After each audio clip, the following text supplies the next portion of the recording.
Good afternoon, everyone. My name is Bruce Hamilton. I'm the chairman of the Defense Nuclear Facility Safety Board. I will preside over today's public meeting. With me today are my colleagues on the board, Board Member Jesse Roberson, Board Member Daniel Santos, and Board Member Joyce Connery. We four constitute the board. Having established the quorum of the board members, this public meeting will now come to order. Mr. Joseph Gilman, the board's acting general counsel, will serve as the board's executive secretary for the meeting. This public meeting was announced on November 16, 2018 on the board's public website. It was also subsequently noticed in the Federal Register on November the 26th. The board has voted to hold this public meeting pursuant to the Government in the Sunshine Act, the board's implementing regulations for the Government in the Sunshine Act, and the board's operating procedures. The objective of this public business meeting is for the board to discuss recent recommendations of the National Academy of Public Administration and the Inspector General. Both organizations have written reports. Copies of the executive summaries are available here in the room, and the entire reports are available online at www.dnsfb.gov. I would like to offer a short background for why we are having this and subsequent public meetings. For some years, the board has recognized that we are not operating at the level expected of a high-performance organization. From looking at just the federal employment viewpoint surveys, we've observed that a sea change in the agency occurred 6 years ago. In 2012 and prior years, the agency was consistently in the top quartile of small federal agencies. Beginning and since 2013, we have been in the bottom quartile. There are other surveys and reports which validate this observation. Late last year, the board agreed that it was time to obtain professional advice to perform an in-depth analysis, help us determine why we are not performing well, and give us tangible recommendations on how to improve.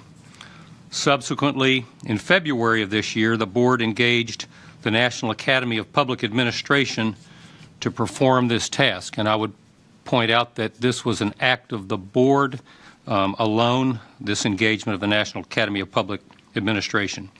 The result was an exhaustive study and an extensive report published last month entitled Defense Nuclear Facility Safety Board Organizational Assessment.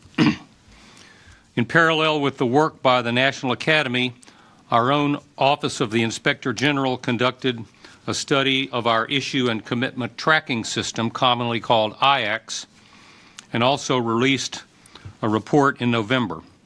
Although not identical in scope and depth to the NAPA study, the IG report identified several similar issues of concern. When we assumed our roles as board members, we each swore an oath to the Constitution. Implicit in that oath is our duty to uphold and faithfully carry out the laws of the land. In our case, the Atomic Energy Act as amended. That legislation specifies the mission of the Defense Board, namely, to provide independent analysis, advice, and recommendations to the Secretary of Energy, to inform the Secretary in the role of the Secretary as operator and regulator of the defense nuclear facilities of the Department of Energy, in providing adequate protection of the public health and safety at such facilities. The NAPA panel, in its executive summary to the report, unequivocally concludes that the board's safety oversight mission is as important today as it ever has been in its 30-year history, while concurring with the board's own assessment that we are underperforming in accomplishing that mission. Just as it is our constitutional duty to perform the statutory mission of the board, it is likewise our duty to improve where we are falling short. It is now therefore incumbent on us to embrace this report and to do our utmost to implement as many of its recommendations as we can. In doing so, we should recognize that we will most assuredly not agree on every point. Congress established a board in order to provide differing perspectives and viewpoints on the issues before it. Likewise, board members are human, and humans all have flaws and shortcomings. For me, the solution set must not take the path of simply saying that we should just all get along with each other. Rather, we should be addressing those procedures and policies which have driven our performance downward and replace them with processes and procedures which bring out the best in us. The first step at improving is to acknowledge that you are not achieving your best. We have done that, and now the hard work of tackling the causes is before us. It is in a genuine spirit of our mutual desire to improve in our performance of our vital mission that we are meeting here today. I'll now turn to the other board members for their opening remarks. Ms. Roberson. Thank you. Thank you, Mr. Hamilton. I support using the National Academy of Public Administration assessment as a basis for focusing our efforts to address this board and the agency at large, the challenges that we face that have impacted the execution of the agency's duties. Until now, each year, line management has been tasked to fix functional, productivity, and morale issues. Those have not been successful because board members were not on board, sometimes not even aware of what was being done. This report makes it clear that that responsibility lies first with the board itself to make internal changes, and then with the entire agency. Some board members have raised and advocated for addressing some of the same issues cited by NAPA in recent years through formal and informal actions or proposals submitted to us. Those have generally fallen short in garnering sufficient support from enough board members to be approved for execution. There were no new issues raised in this report. NAPA did not create issues. They evaluated the gravity of what they heard and saw. Their independent assessment and organization of the issues we face will enable focus, and NAPA, based on its experience, suggested potential solutions or processes to achieve solutions which can be used as guides and goalposts. Our actions must reflect the significance of the challenges facing the execution of the mission Congress created, cultivated, and entrusted to the board. Independent safety oversight, in my view, is even more essential now and in the future than it may have been in the past. I hope the actions we agree to take are done so with an eye on the health, reputation, and effectiveness of the execution of the statutory duties in the present and for the next decade by focusing on communications to the Secretary of Energy regarding actions that should be taken to ensure adequate protection of public health and safety. That is our assigned mission. Thank you. Thank you, Ms. Roberson. Board Member Santos. Thank you, Mr. Hamilton. Our independent nuclear safety oversight mission continues to be extremely important, especially when one studies the challenges currently facing the defense nuclear complex. As the board approaches 30 years since Congress created the board subject to congressional oversight, we find ourselves facing significant external and internal pressures that are threatening the very existence of this agency and threaten the trust placed in us board members by Congress and the public for us to execute the important function of ensuring adequate protection of public health and safety. Today, we start a series of, in my opinion, overdue public meetings to address internal issues that have been diminishing the effectiveness of the board for quite some time now, even before some of us joined the board. The issues are not new and have been evolving in a negative way, while several reform initiatives have not been effective. Back in around 2011-2012 timeframe, this agency was ranked one of the best places to work in the federal government, but in several years, we sit near the bottom, while our productivity continues to erode to historically low levels. I am grateful for the work performed by outside organizations, including the work by the Office of the Inspector General and the National Academies of Public Administration that have served as a forcing function to bring us together and address issues as a board as it was intended by Congress. I agree that the board sets the tone, and it's up to us working together to get back to basics and provide stability. I look forward to a very open and collaborative process. Thank you. Thank you, Mr. Santos. Board Member Connery. So I wasn't going to prepare opening remarks, but this is what positive peer pressure does. So I appreciate all of you preparing opening remarks and forcing me to do the same, just because I don't want to get some of the important information lost during the discussions. But I do think this is important for our conversations to actually be conversational and human to human, as well as board member to board member. And so before we start walking through recommendations, I think it's important to recognize the NAPA report as a whole. And I think, as several of you pointed out, it's important that the NAPA study found that our mission remains not only important today, but essential. Their colorful wording included compelling, intricate, strategic, complicated, daunting, as well as relevant.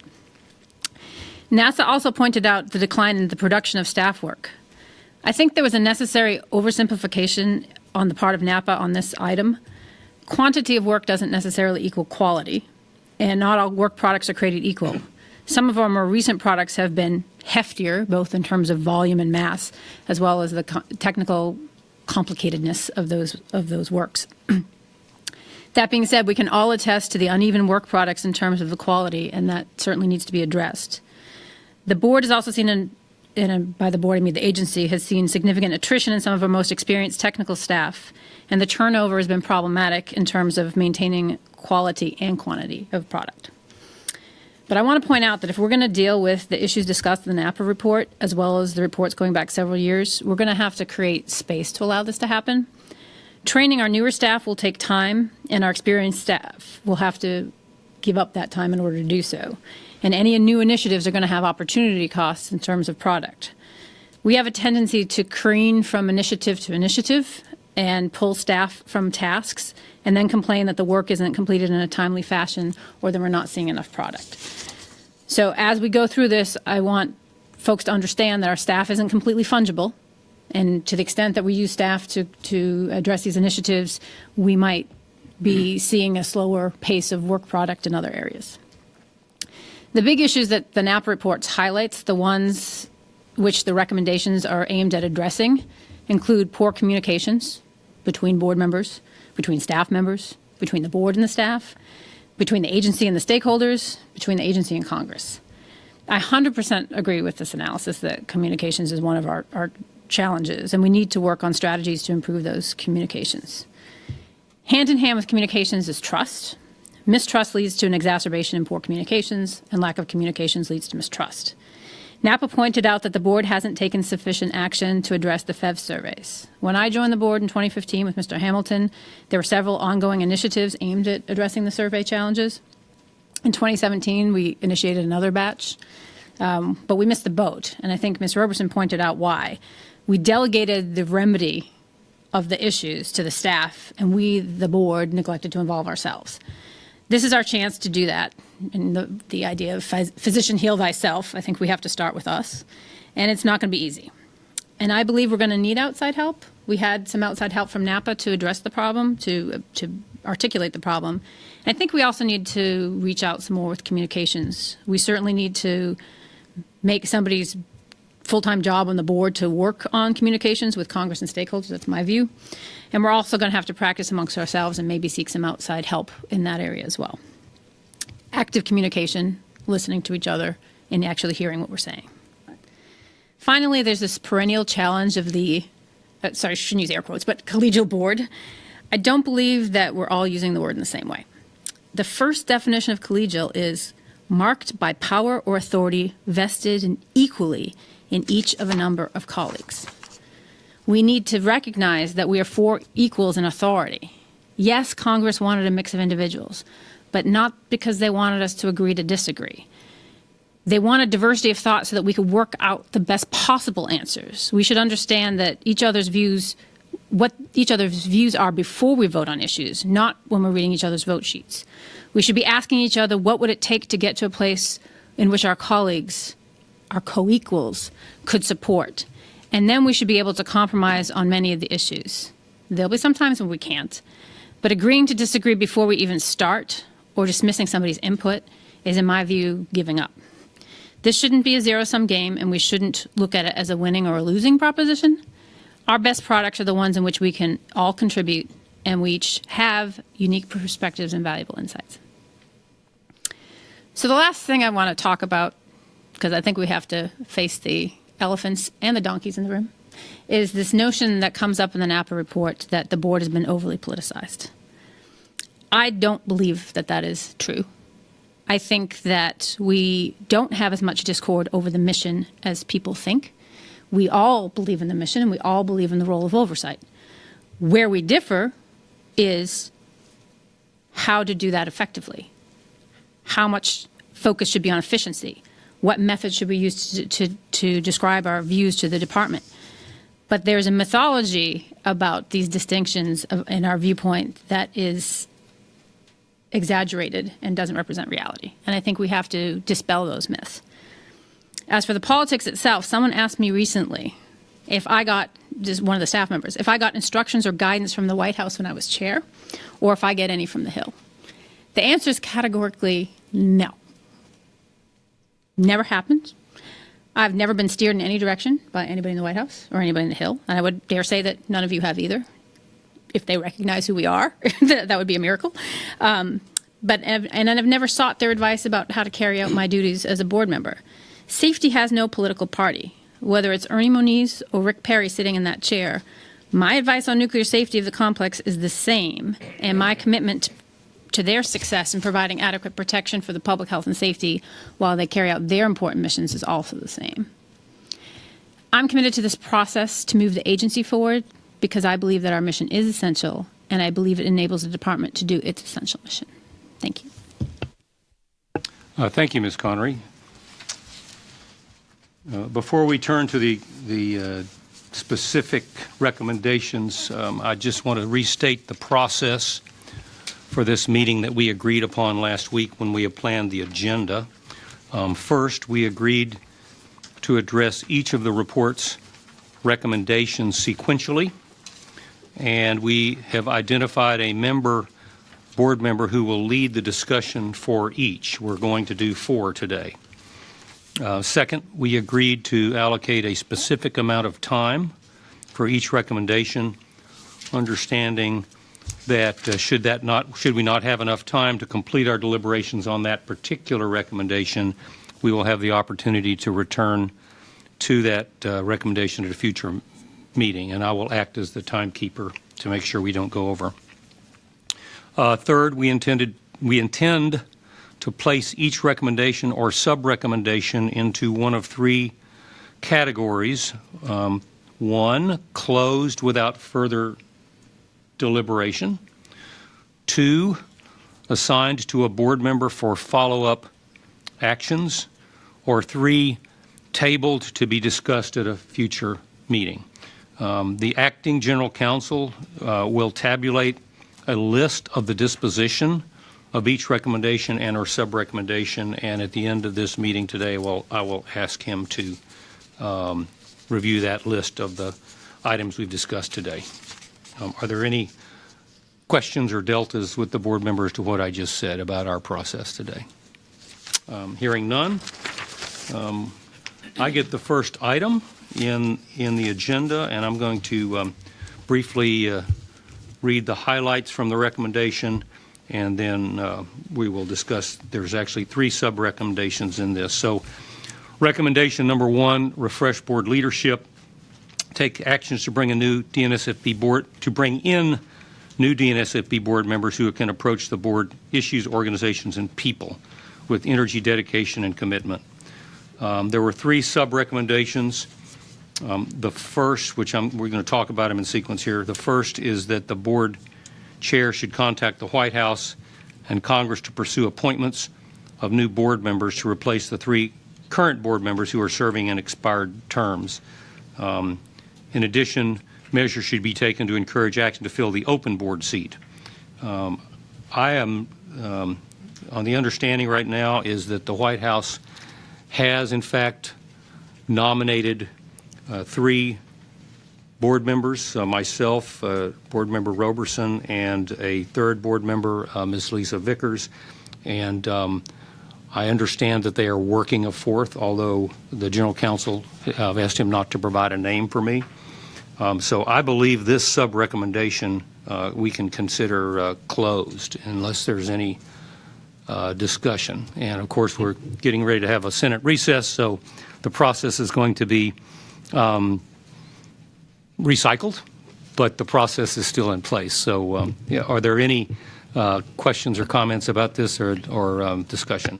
The only comment I'd make is the assignment, the nomination obviously is with the White House, and they are working on it. But in the meantime, it doesn't mean we can't refresh the board that we have to make sure whatever changes occur, we're still all doing the right thing. And I think that's what this is about. We could have just said, we'll wait until there's a new board, but we didn't. So I think the other part of that is while we are here, whoever the board is, we're trying to figure out how to make an impact as we stand today. I appreciate that comment to Ms. Roberson, and I also think that all four of us are actually doing that as testimony to this today. Mr. Santos? I agree. I'm focusing on the part that says renewed energy, dedication, and commitment, and I see it from all of us.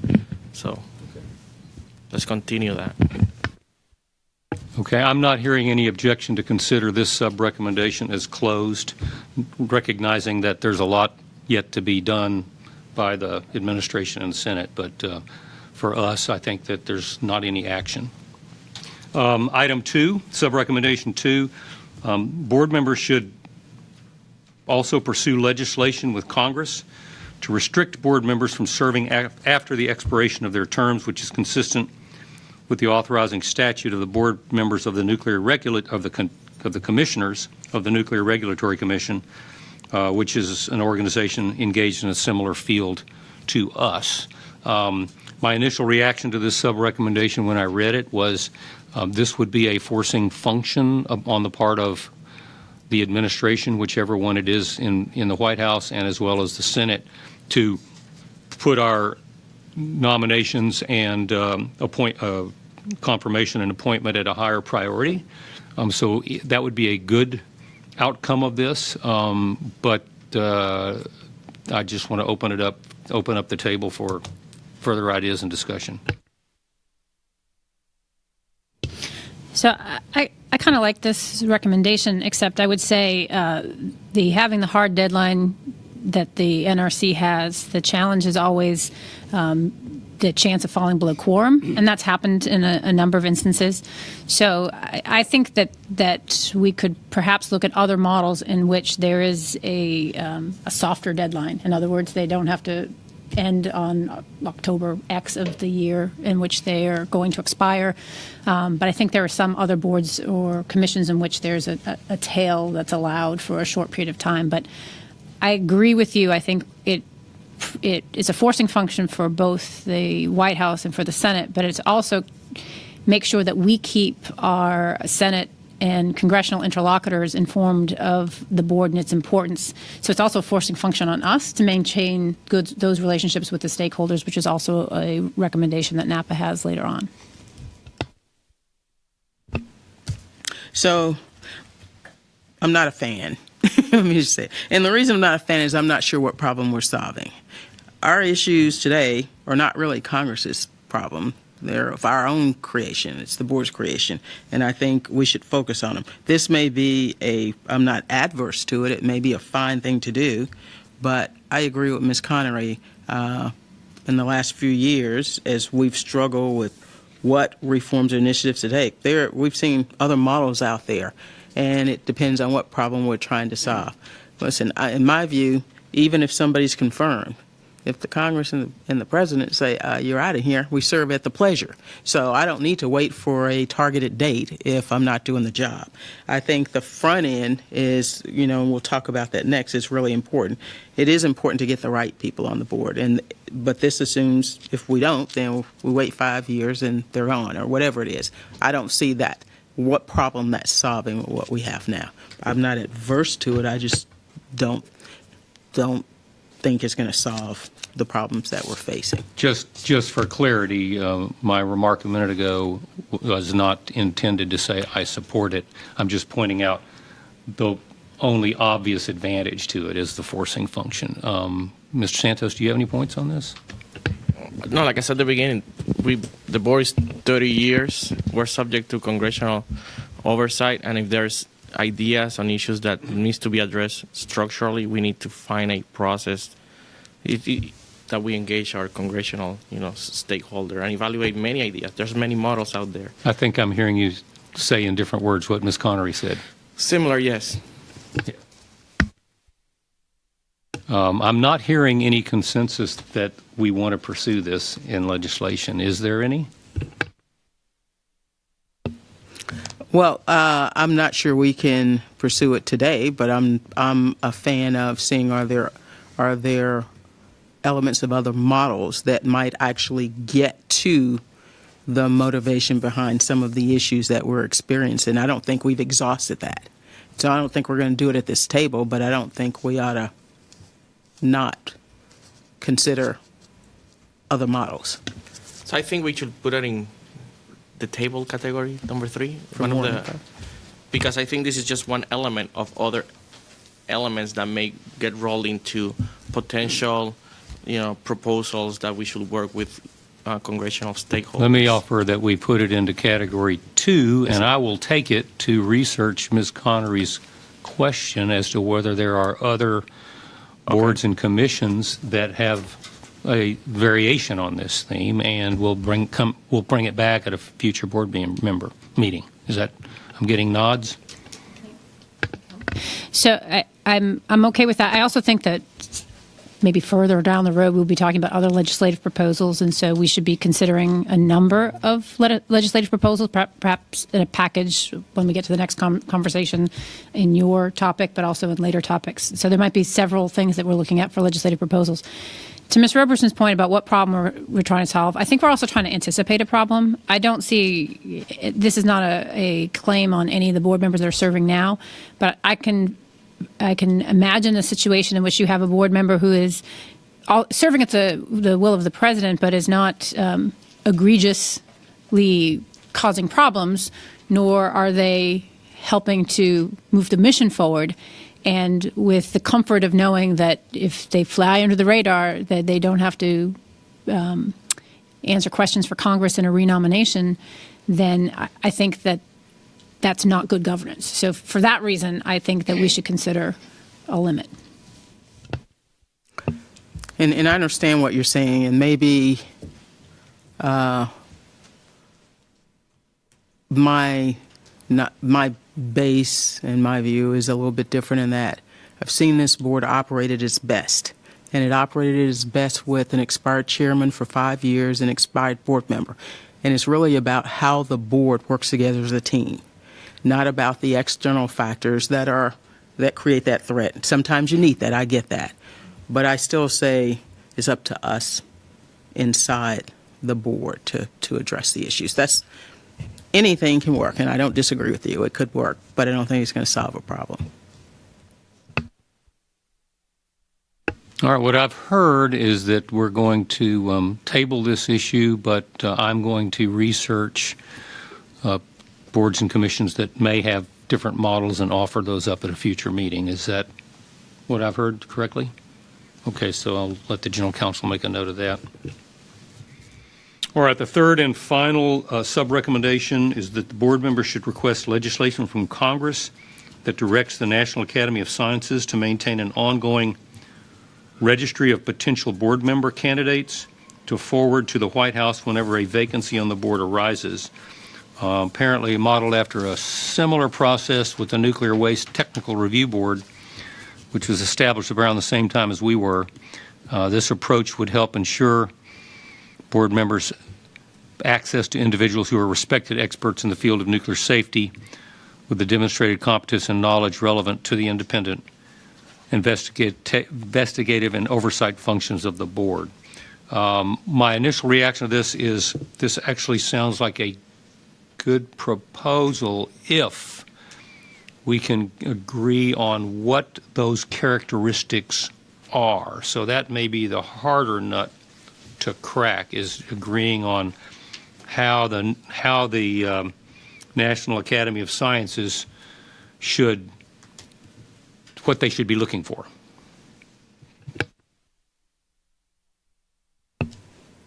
Actually, I agree. I think somebody does have to do kind of a requirements document of what the skills and knowledge and experience should be. But I think that would be helpful whether it went to the National Academy of Science or anybody, anyplace else. So I don't have any problem with this one. I think that work should be done. I think there should be some type of document that defines what the skills and qualifications should be. So I'm fine with this. I agree. I also don't see how it needs to be limited to just the National Academy of Science. And as part of your research of other models, I think you should roll this one in too.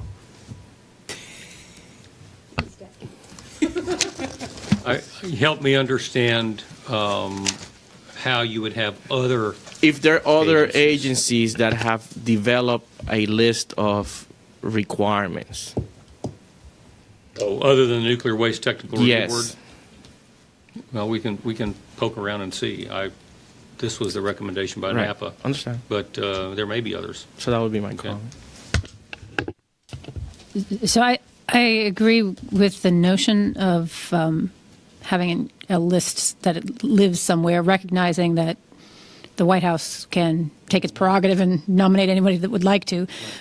So I think the list of characteristics or qualifications are important. I think we have to be careful about how limiting we are with that list of characterizations. I mean, coming from somebody who doesn't have a technical degree, that I don't believe that diminishes my capability to be a safety expert, or somebody who has a degree in, biology from 1972. Also, that doesn't necessarily make them a good board member. I also think we have to look at other characteristics to include the leadership and management characteristics as well, given the fact that the board has to be able to functionally run the agency. And I also think this goes with the refreshing of the board every so often, is that sometimes you're going to need maybe a different skill set. It may be that down the road we have to have somebody on the board who has more of an insight on things having to do with cyber and its relationship to safety, for instance. Or I'm just, making a comment here, or PRA or something like that, based on the trajectory that the department is taking, so that we can actually fulfill our duties in overseeing the department. So I don't think it has to be a fixed list. I think we have to make sure that we can refresh the list as well as refreshing the board. I was going to say, I agree, and I think it actually is something that has to be a living document and may have to be adjusted. At the end of the day, it's just suggestions. I mean, you're right. The White House has its liberties and the Congress has its liberties. So, but if we can add value by providing some baseline input, I think we should. But I agree with you; it would have to be living. Okay, and this specific sub-recommendation has us requesting legislation to do this. Okay, so what I'm hearing is that there's a general consensus that this is a good idea, that the first nut to crack is to figure out who else does this besides the Nuclear Waste Technical Review Board. The second nut to crack is what the list looks like, given all of the comments you made, which I agree with. And then the third nut to crack is approving or is getting legislative proposals, a legislative proposal. That's what I'm hearing is the issue here, or the set of issues. So I think those are good, but I'd be honest with you, I would actually start out seeking feedback from our oversight committees, whether they would entertain it as well too. I mean, everybody's seen the NAP report; they see it in here, so I don't think there's any secret.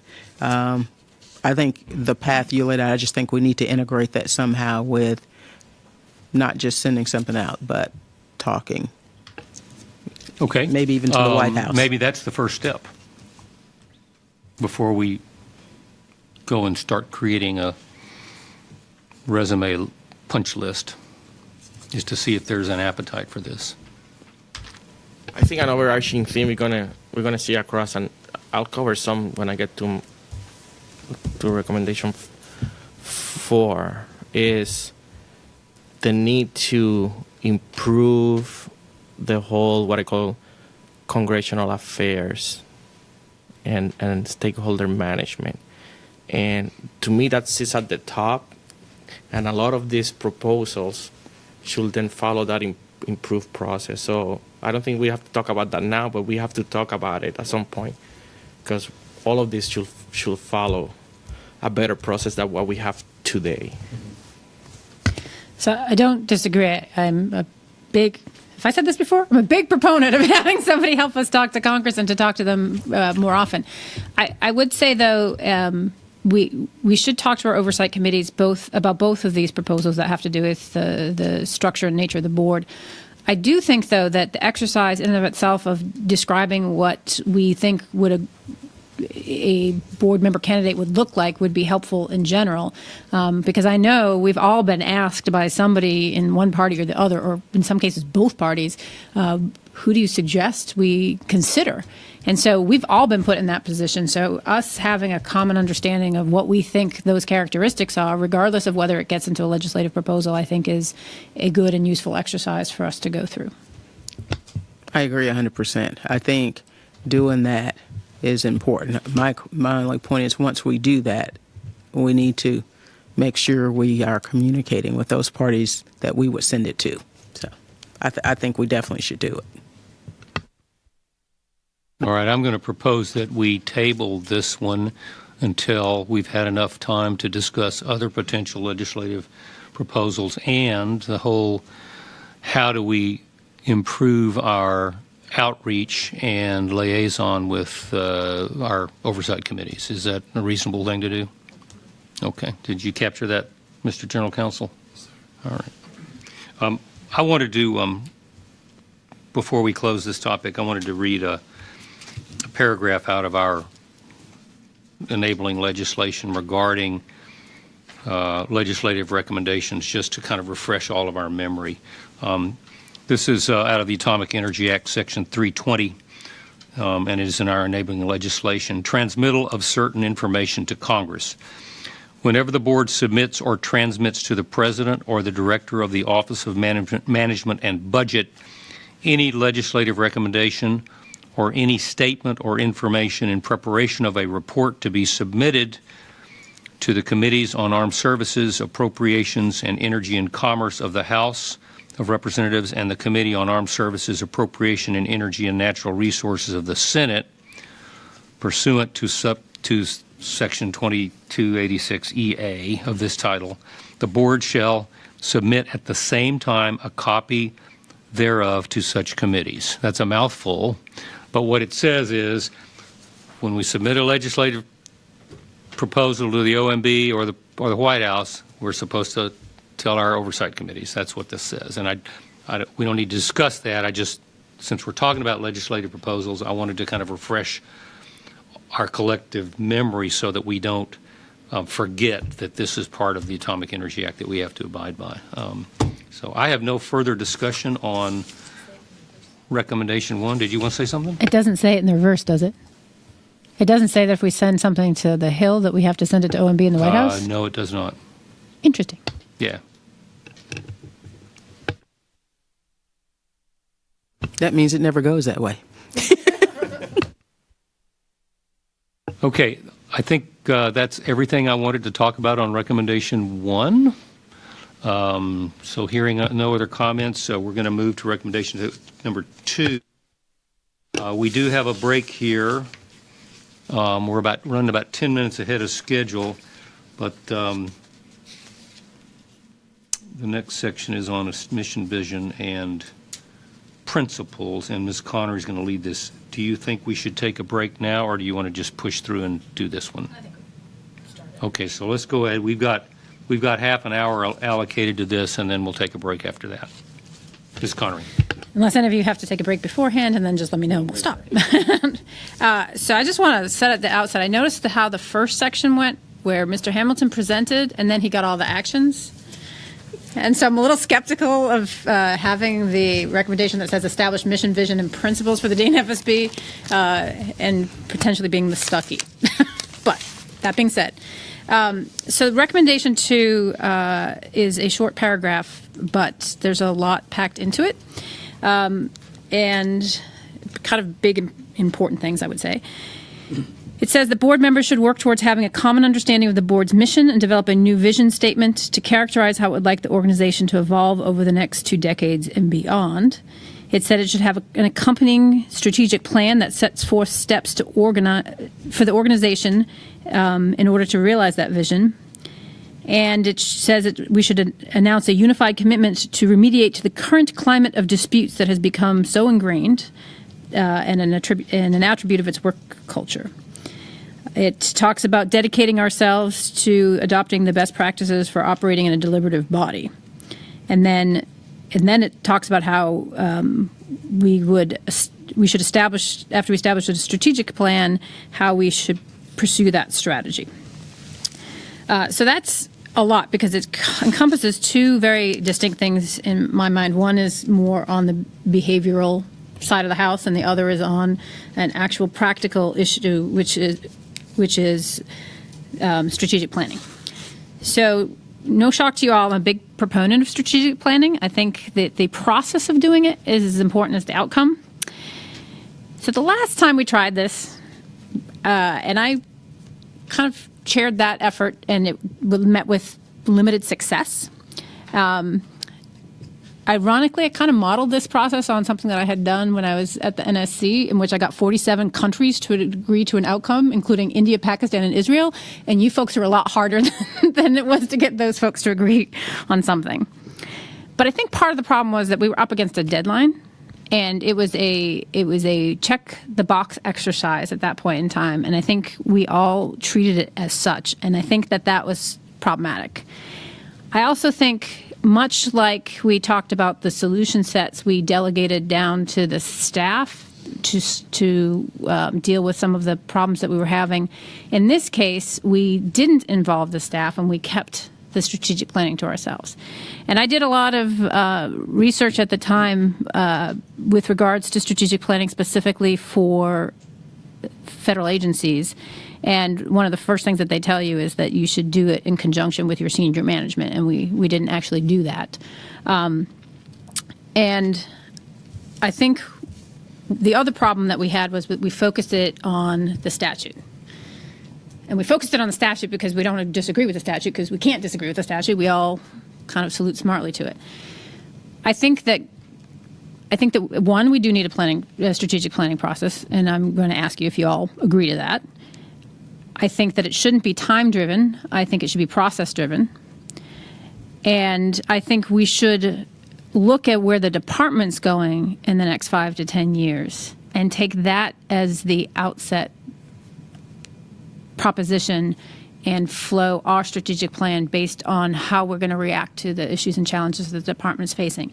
And in the NAPA report, they talked specifically about the challenges that the department's facing in the section in which it says that we're essential, and it talked about the production ramping up at NNSA, pit production, tritium production, weapons expansion.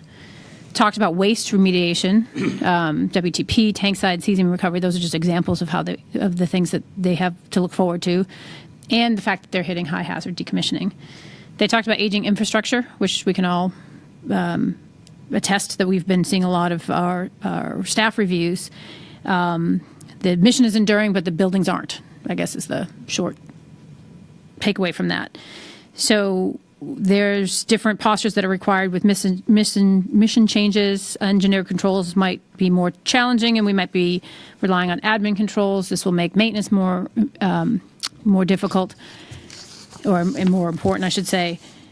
There's workforce attrition. So those 4 challenges, the change in the work structure for NNSA to ramp up, the high hazard difficulties that EM is going to be facing as they hit the harder to do activities, aging infrastructure, nutrition, and workforce.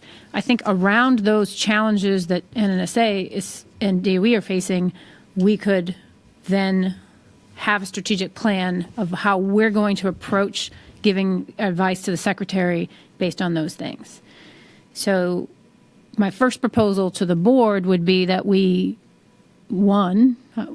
need to know if there's appetite for actually revisiting a strategic plan and doing so in a non-time constrained way, but a very deliberate fashion that, in my view, should include staff. But my other proposal will be to ask for help when we need it, and in this case, maybe bring on an outside consultant who does government strategic planning, either from NAPA or from some other entity. So that's my first question to all y'all. Go ahead, Ms. Roberson. So I was going to say, I believe we should engage in a strategic planning effort and maybe in a new strategic plan.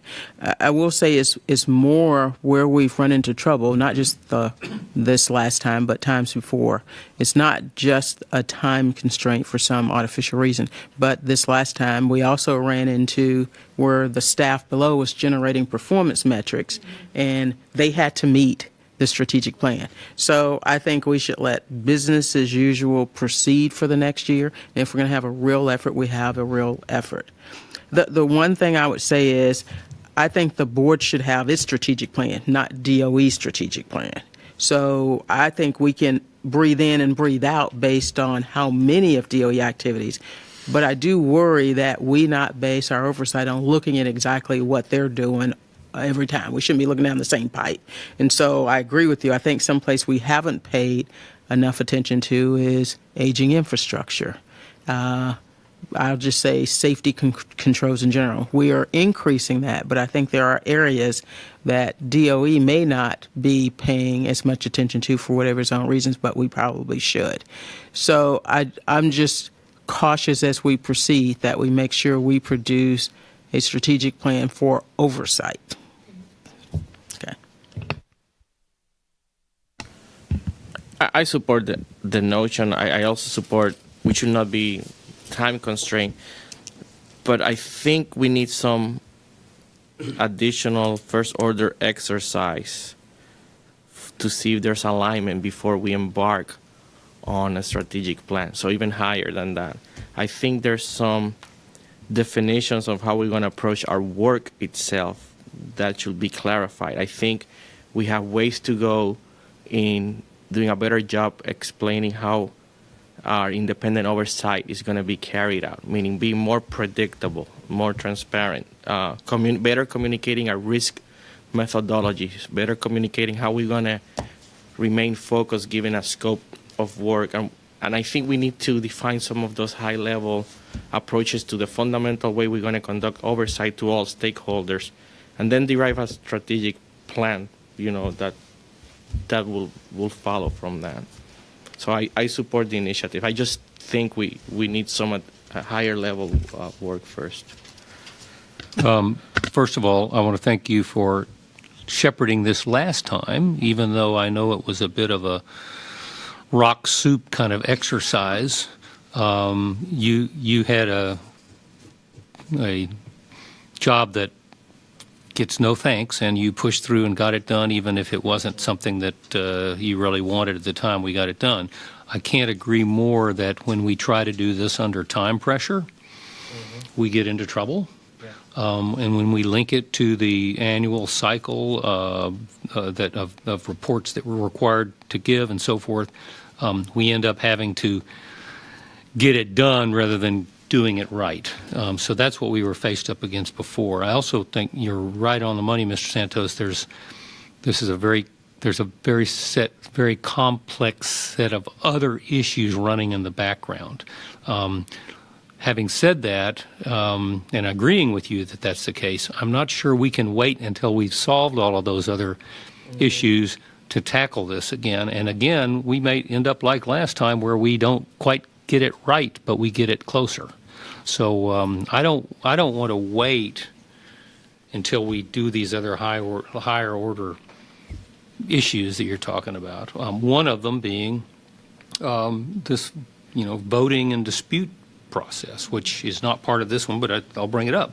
The sub-recommendation number 2 talks about climate of disputes. Let me take a sidebar for a minute. Why do we get into these disputes? Well, when you and I got here in August of 2015, that's just the way it was being done. We were voting on things, and we didn't know until the vote closed how each other voted. And the reason that I do that is because that was what I learned when I got here. That's it. There's no other reason than that. And you learned the same thing. And so what does that do? Well, it means that we don't collaborate as well as we should, and we're afraid to tell each other how we're going to vote until we voted. And this creates this kind of dispute problem that you're talking about. So we need to address that. Now is not the time to address it. I use that as an example of the many myriad things that have to be resolved simultaneously. My point in all of that is we can't wait until we get all those myriad things addressed before we do this. I think we should push ahead with this. So I just want to address some of the issues that you raised, because I think they're good ones. So Ms. Robertson, you're right. It has to be our plan. It's about how we respond to what DOE is doing. I was just using them because our job is to do oversight of the department. Understanding where the department's going in 5 or 10 years helps us understand it. When it comes to the fundamentals of how we do oversight, that actually should flow from your strategic plan. Your strategic plan should tell you where you want to go. What you're asking is, how do I get there? And that's actually going to be the next level down, and that's harder. That's how do we risk rank? That's where do we put our resources? But I would submit that you can't even begin to understand what resources you need and where they need to be deployed until you have a vision as to where you're going to go. And we, unfortunately, live in the tactical because it's easier to do, and that's kind of the default. And some of us walked into that scenario. There was already a plan in place. And so most of what we do, I feel, as a board has become much more tactical and much less strategic. And we have to be able to raise ourselves out of the weeds and do the strategic, which is harder than the granular things that we do. And once we have a strategic plan that we can buy into, and this is why I think we need some outside help, because I think stakeholders have to give us some insight. NAPA did. I think we can get insight from others to inform, not to dictate, but to inform what we do as a strategic plan. I think that the staff has to be involved with it and have to have buy into it, because the strategic plan should not live separate from their day-to-day work. It should inform their day-to-day work, and it should inspire their day-to-day work so that they feel tied back to the strategic plan, which is tied to our mission. And until and unless all the staff feel invested in that mission and everything that they do, we're not going to get the products that are going to satisfy us, and we're not going to give the products that the department deserves for us to give. So I'm extremely passionate about that aspect of it. And then it will give us a better insight into, again, where we want to put our resources. Eventually, it should flow down into the work plan, again, which will be tied back to strategic objectives, which are much, much higher, and the work plan is the tactical. And we have to have a way to evaluate it. We have to have checks along the way to make sure that we are actually executing to the strategic plan and the mission of the agency. And again, we've kind of lost that. When I was doing the deep dives, when I initiated that process back when I was chair, my thought process was this was a program review. And a program review is always to kind of understand the bigger picture, the strategic understanding of what it is that you're doing. And we did it by sites, and then we were going to move to cross-cutting. We've kind of gotten away from that. And instead, we have Resident Inspector Week where we get snapshots in time, but it's focused on the tactical. And if we can't do strategic, I think we're doing a disservice to our senior executives and our staff, who are the leaders of tomorrow, and they have to be able to do strategic. And so we need to demonstrate that we can do it first. So my plea to y'all is, let's roll up our sleeves. Let's try to get to a point where we have a clear vision of where we want to go with the agency. And I would, again, ask for outside help, some contract assistance for people who have done this and know how to do it right. and that we involve some of the staff members so that they have experience doing it, so that this doesn't become something that gums us up every 5 years, or something that we just stick on a shelf because we're told to do it by the federal government and the processes. I just want to say I'm supportive of the idea of getting some outside help to you. He just said I need help. Yeah, and I think this is definitely a venture we should take for multiple reasons. One is we need a real strategic plan because it is what communicates to the rest of the organization and to the outside where we're focused. I also think it's a great opportunity to practice that we heard what we've been told about our functionality. And so I think it will be important in that. Several of these will, but this is certainly one. I wholeheartedly agree. I'm supportive of getting outside help because, as you all know, there's strategic plans and there's strategic plans. And some of them just becomes a marketing kind of beautiful brochure after a lot of expense and doesn't actually get to being a real strategic plan. So I support having a real strategic plan and getting the help we need to do that. And then rolling out some of the elements that we have to get, some of the harder aspects of it. Concurrently, I'm okay with that. I just want to make sure we recognize them, because if we don't include them, then we're going to end up with a marketing strategic plan as opposed to a real strategic plan. That's all. I'm having a little bit of difficulty remembering specific challenges we had with the last exercise that you shepherded. I just remember there were challenges. Were we to be able to go through that exercise in this setting, I think it would be much more fruitful. I think part of the problem that we have, not just with the strategic plan, but with our functioning and relationship in general, is trying to do things bilaterally and ending up playing telephone with each other. And it really goes to this disputes, it goes to hard feelings, it goes to misunderstandings. If we can do this strategic planning in a in this sort of environment, and it may take several meetings to do it, I think we would have a much more successful path. So I would propose we put this in the category of we're going to move forward on it. Is that your number 2? Yeah. But you've got it. Yeah. You knew that was gonna happen. But you can get help. Oh, thank you. Okay. But I would say this, yes, I think we could go through the strategic planning process in a group setting. I think one of the challenges we had last time was that I didn't do a lot of work up front, because one of the things that the board had told me individually and collectively was that this was for the board should do this without staff, and we should make it our own. And it goes against everything that I've looked at from every other body that does this. So we may have to give you something to shoot at first, right? Put up a straw man or a straw structure, and then once we have an outline, bring it to a meeting like this in which all the board members can contribute and shape how it goes. So that's, I think, one of the problems that we had the first time.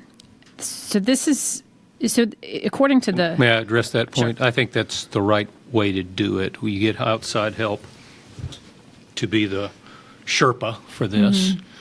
Mm-hmm.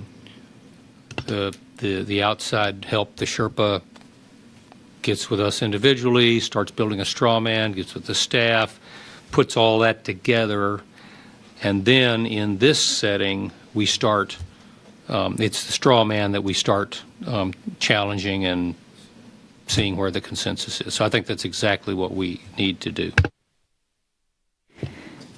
So moving on to the unified commitment to remediate the current climate of disputes. I wasn't going to talk a lot about that because I think that is throughout the conversations. I don't know that there's anything specific that we should do other than I'm a fan of maybe having more discussions off-site where we address underlying challenges. But I look forward to anyone else's comment on that. This is a string through recommendation 4, so we'll be able to come back to it, and you'll be able to help shape it again. Okay, so this one's tabled for further discussion. I would make the remark that I think that I've already talked about our voting process and how we've had challenges there, how we play telephone all the time.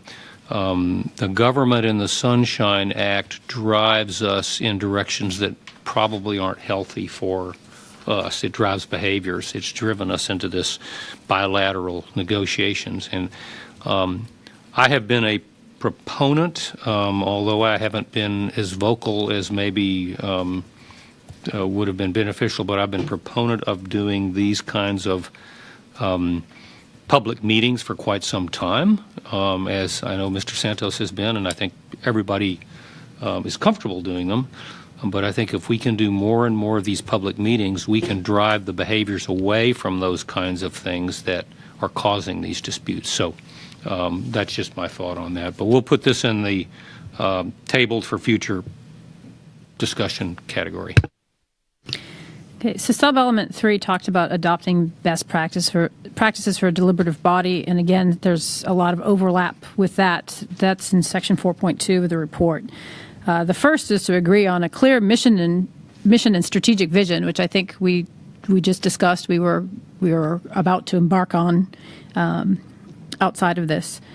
2, it says to reflect the current needs of the organization. And it talks about the skill sets of each of the board members. And I would say this, we've discussed this, I think, at length under Mr. Hamilton's section, but I also think that there are, each of us have strengths and weaknesses in our both leadership, technical, managerial capabilities. And I don't think it is I don't think it takes away from any of our individual strengths or weaknesses or capacities to say that that we should, as individuals, also seek to improve in certain areas.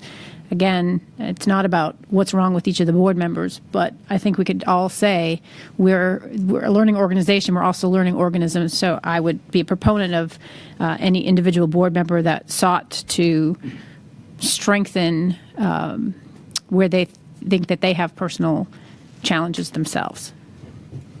Taking a crit safety course, for instance, was, you saw that you had a technical interest in something and you had a crit safety course. I don't think, I think that if any one of us or collective of us felt like there was a place where we had a deficit, that we should seek to address that through outside means.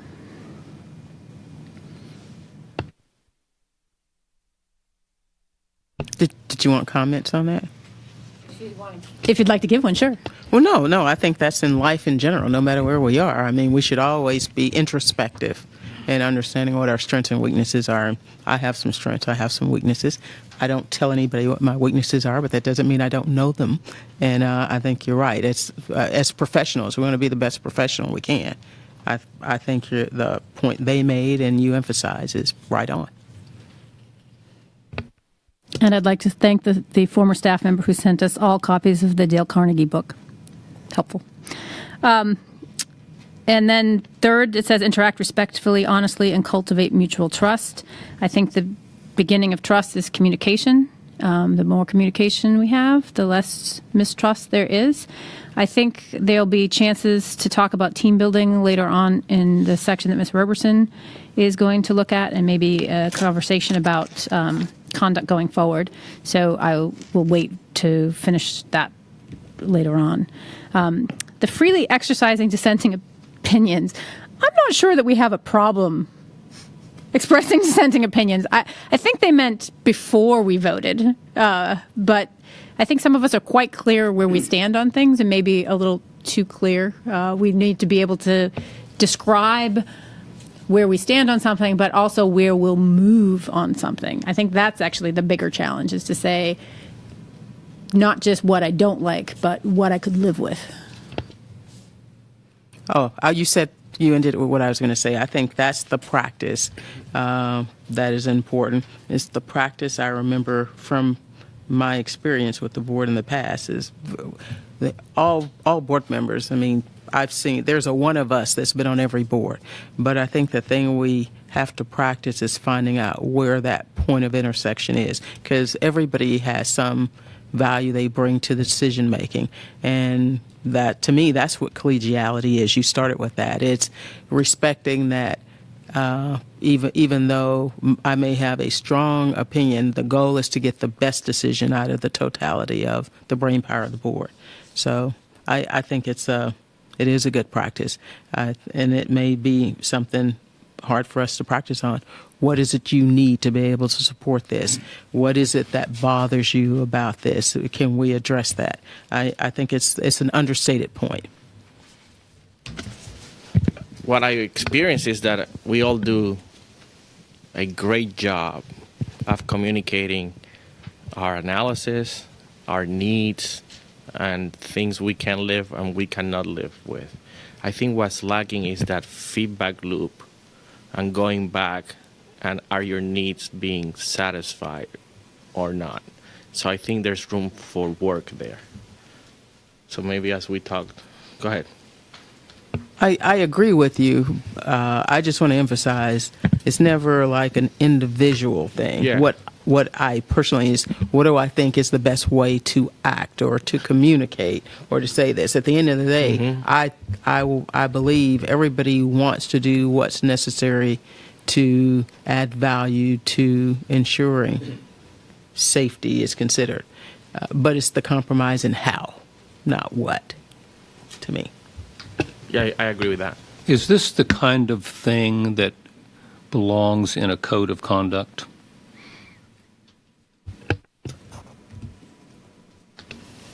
I don't know that I don't know. I think it's more about, it's not about how you present. It's about whether you present. I think it's a practice that has to be exercised. I think that there's ways to understand the point that the other, first of all, letting the other person make the point. That's first thing. And then being able to accommodate that. I don't think it's a code of conduct. I think it's a practice, and there might even be, coursework that we could do to practice how to accommodate those things. But I guess I disagree a little bit with Mr. Santos's characterization. Is I find it extremely frustrating when a product goes out, and I try to be extremely vocal about what my issue with it is, and then I don't feel that I'm always listened to or accommodated. And if you have consensus on a 75% product, and the 25% doesn't add to or diminish the product if it's not there, then you take the 75%. I realize that that's a C, but at least you pass something, with a consensus. And I think that's important in certain areas. That's the kind of thing that I don't see us doing well. Yeah. Who was next? Go ahead. Listen, I was going to say we're going to talk about potential code of conduct in recommendation 4. So I don't think anything we say here is going to be lost. But, I think each of us have advocated strongly for things we haven't gotten. I mean, some of them I'm still raw on, and you guys know which ones. But I respect that the board makes a decision, and I will always respect that the board made a decision. But I will continue to try to add value to the decision making, even though I lost one. So we're probably all raw on things that we thought or how we thought things should have been done. I think it is not, at the end of the day, believing that the agency action is something you can feel good about. It's not about us individually feeling good. It's about the agency action, and I think it's a struggle because we're all very strong-willed personalities. But I think we do need more work. You don't see this as a code of conduct issue? I see the element that's a code of conduct issue is how we interact with each other. I think it's something, and like I said, I'm going to raise that in recommendation 4. I think the I don't know that it's a code of conduct issue, but it's how we relate and treat each other that could benefit from a code of conduct. That's what I would say. And one thing that resonates with me, I think we need to carry it and practice and and what have you is the individual versus the board, and that transition and understanding that, I think it's important we continue to work that. So even if you don't get yours, if the agency is moving forward, that's a good thing. And I think that's something we all need to continue to work on. So it's a good topic that we should continue to carry forward. So we've been at this for half an hour now, which is what we had allotted. Would you summarize for the General Counsel what you think we are on these points, where you think we are on these sub-recommendations? Sure. I just want to, the last point on this, Sure. I just could wrap it up. Continually evaluate their performance and respond to findings. So I think that's what we did with the Napa report, and I think this is how we're responding to it. So that's all to the good. I think, like I said earlier, I think the problem we had before, and Ms. Roberson said it as well, is we delegated a lot of this work to the staff, and you can't delegate leadership. You have to, we have to own it, and we have to model it. So where I think we are on these issues for the General Counsel is, I think I am the point person, Stuckey, on working on... But we're giving you help. Yes. Strategic planning with assistance to be named at a later date. So that one is kind of tabled to a later extent. The climate of disputes will be discussed a little bit later on under Ms. Roberson's rubric. Best practices, I think we all agreed to looking toward the best practices. I don't think there was any disagreement there, so that one is considered to be a work in progress. And then the agency strategy pursued will be a follow-on from the strategic planning. Okay, thank you. And one just very quick comment I forgot to make at the beginning. This recommendation, which here it says establish mission, vision, and principles. The mission is established by Congress, so that just a fine point, but we don't establish the mission. We do the vision and principles, but not the mission. Just wanted to make that point. We will take a 10-minute break, and we'll reconvene to discuss recommendation number 3 led by Mr. Santos. So we will reconvene at 22 minutes past 2 by that clock right up there. Thank you.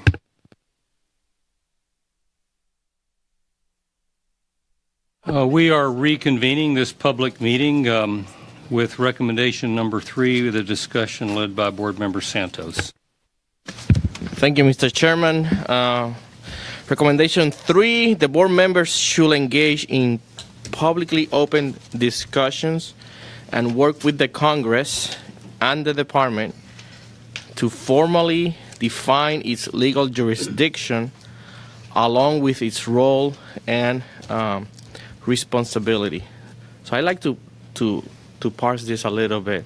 When it comes to our legal jurisdiction, that's clearly defined by Congress on our statute. I think there's some areas that are subject to our judgment and interpretation, but I just want to make sure we recognize that is very clearly laid out, and I know you all know that. When it comes to, and I'll talk to some more, I'm going to get to specific examples where there are some areas that might be subject to interpretation and how we move forward.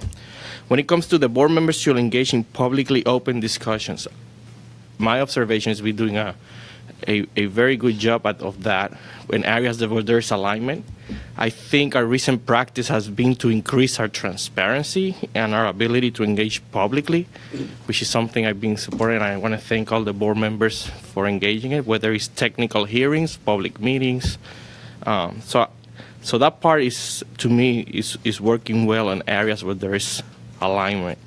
I think working with the Congress, I want to do a parenthesis and bring that issue up. I think we are not doing a good job, and we'll talk about how to improve our congressional affairs and stakeholder engagement. So an example where I consider we're executing our work consistent with this recommendation, and there's some areas we could leverage to serve as an approach to move forward on other issues where the Department of Energy or other stakeholders may be challenging our our interpretation and authorities to pursue our mission is Order 140.1. As you know, we have having a series of public hearings on the subject. We have sent several letters to our congressional oversight committees. We have communicated to the Secretary of the Department. We're trying to be very transparent and communicative on those.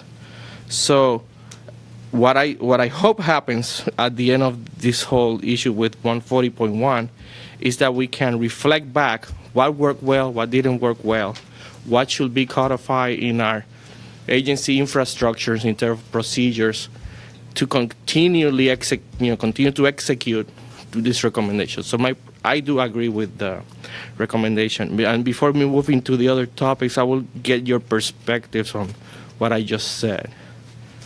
And I'll just go around the table. I just want to clarify what you mean by procedures with regards to. I'm sorry? You said something about we should take lessons learned and adopt procedures with regards to the 141.1 hearings. Is that, maybe I misunderstood what you meant?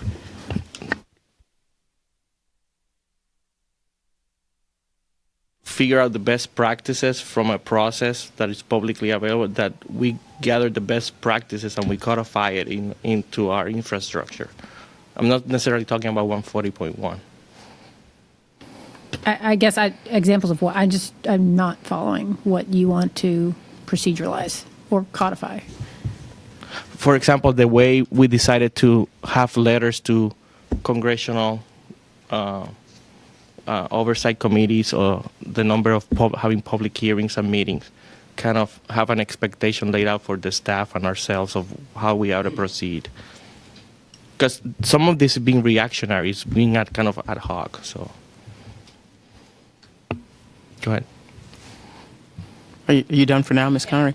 Let me just reset. I think what you just said is really something like Ms. Connery said is we figured out a way on 140 to find the point of intersection in a line, and that's the best practice we should implement. That's what I and I agree with that. That's basically what I'm saying. Okay. I don't have anything to add. I'm really expecting us to dig down into 140.1 on this, but so go ahead. I'm sorry, you say you are not. I am. You are.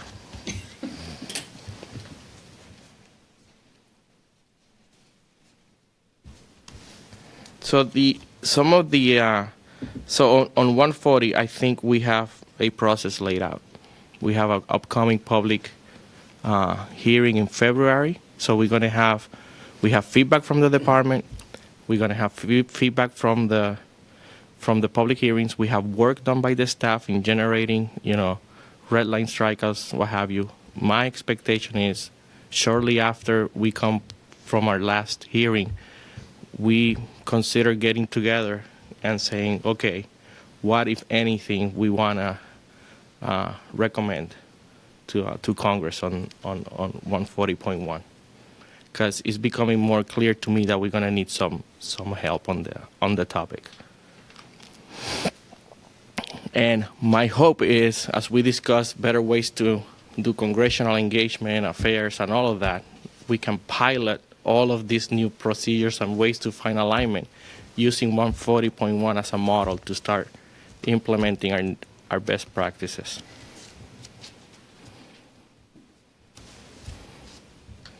Yes.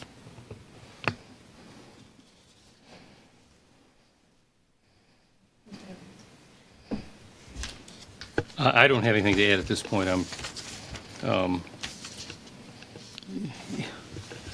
I'm kind of searching for how to wrap this recommendation into a bow. Help me with that. So I said I passed. I shouldn't have passed. So I agree with you that I think at this point we've heard from the department. We have one more public hearing, which I think we owe to the public and to the state of New Mexico, which asked us specifically to have a hearing in New Mexico. But it's clear from the Secretary's letter that they have a defined position, and it doesn't look like they're entertaining at all a conversation with us about anything but status quo with regard to the order and it being implemented. Our recourse is congressional action, and I would recommend personally that we consider putting this in the bucket with future potential legislative proposals, and maybe have one of the board members, along with our legal department, who's going to be opining on this for us soon, to have a conversation about what we would propose, how we would propose it, and the mechanisms by which we would do that. So I agree. It's pretty clear to me where they stand, but I respect their roles, responsibilities. They own the order. I don't expect they're going to change their own order. So it's up to us to communicate appropriately to Congress on that. So I can be the lead to work with legal. So I'm volunteering myself to do that. Again, put it in the right bucket. But all I'm saying is, if we decide to do better engagement with Congress and what have you, that we use this process to pilot some of our new best practices to do some of that. The common theme I'm hearing between this discussion and previous discussions is getting back to the idea of having talent that's specifically allocated to legislative affairs. Yeah. Yes. As you know, we used to have congressional affairs help, and I've noticed the delta since we no longer have that, and that could be part of the solution. So I'm going to associate myself with the comment that we need to have somebody. I wouldn't say that their sole purpose should be congressional affairs, because Congress is big, but we're small, so they wouldn't have a full plate if that were the only thing they did. External affairs, in addition, to speak with our stakeholders, I think that would be a useful role, and that's the role we had before, and there could be other duties as assigned.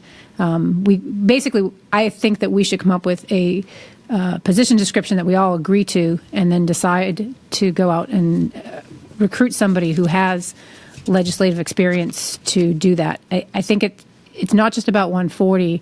I think in general, the Congress is going to be very interested in the work that we do on a day-to-day basis that helps inform them so that they can understand how their funds are being allocated, both at NSA and EM. It's kind of good for all of us to be transparent in that way. So I agree with the point that's been made. I do think we need to consider a resource. Maybe there's more functions, as Ms. Connery said, and one of those sets of functions is something I'm going to raise a recommendation for. But I think one of the things that NAPA was clear on is that we've kind of dispersed and engaged the entire organization into our direct decision making. What we need to do is lift some of that burden off the rest of the organization and establish some internal changes that make our internal decision making processes more efficient. And this is one of them, in my opinion. There are others as well, too. Okay, so again, I think 140 has provided a model when there is alignment. I think we've been pretty effective up to this point of working together and communicating and kind of have a strategy. But as you all know, there's other topics regarding potential jurisdictional issues or interpretation of statute where there's some differences among ourselves, and we have just resorted to just simply vote and express our disagreements through our vote sheets without having any meaningful discussion. And I want to mention some of them. This is all very well known to all of you, and I want to have an open discussions of alternatives for us to deal with them. So I'll start with an easy one. I'm joking. The use of reporting requirements, and as laid out by the statute. The scope of the board's oversight over non-nuclear, non-radiological hazards, the role and scope of board oversight over on-site transportation, the scope and board oversight regarding whether it's atomic weapon safety or nuclear explosive safety, the meaning and scope of board oversight over worker safety at defense nuclear facilities.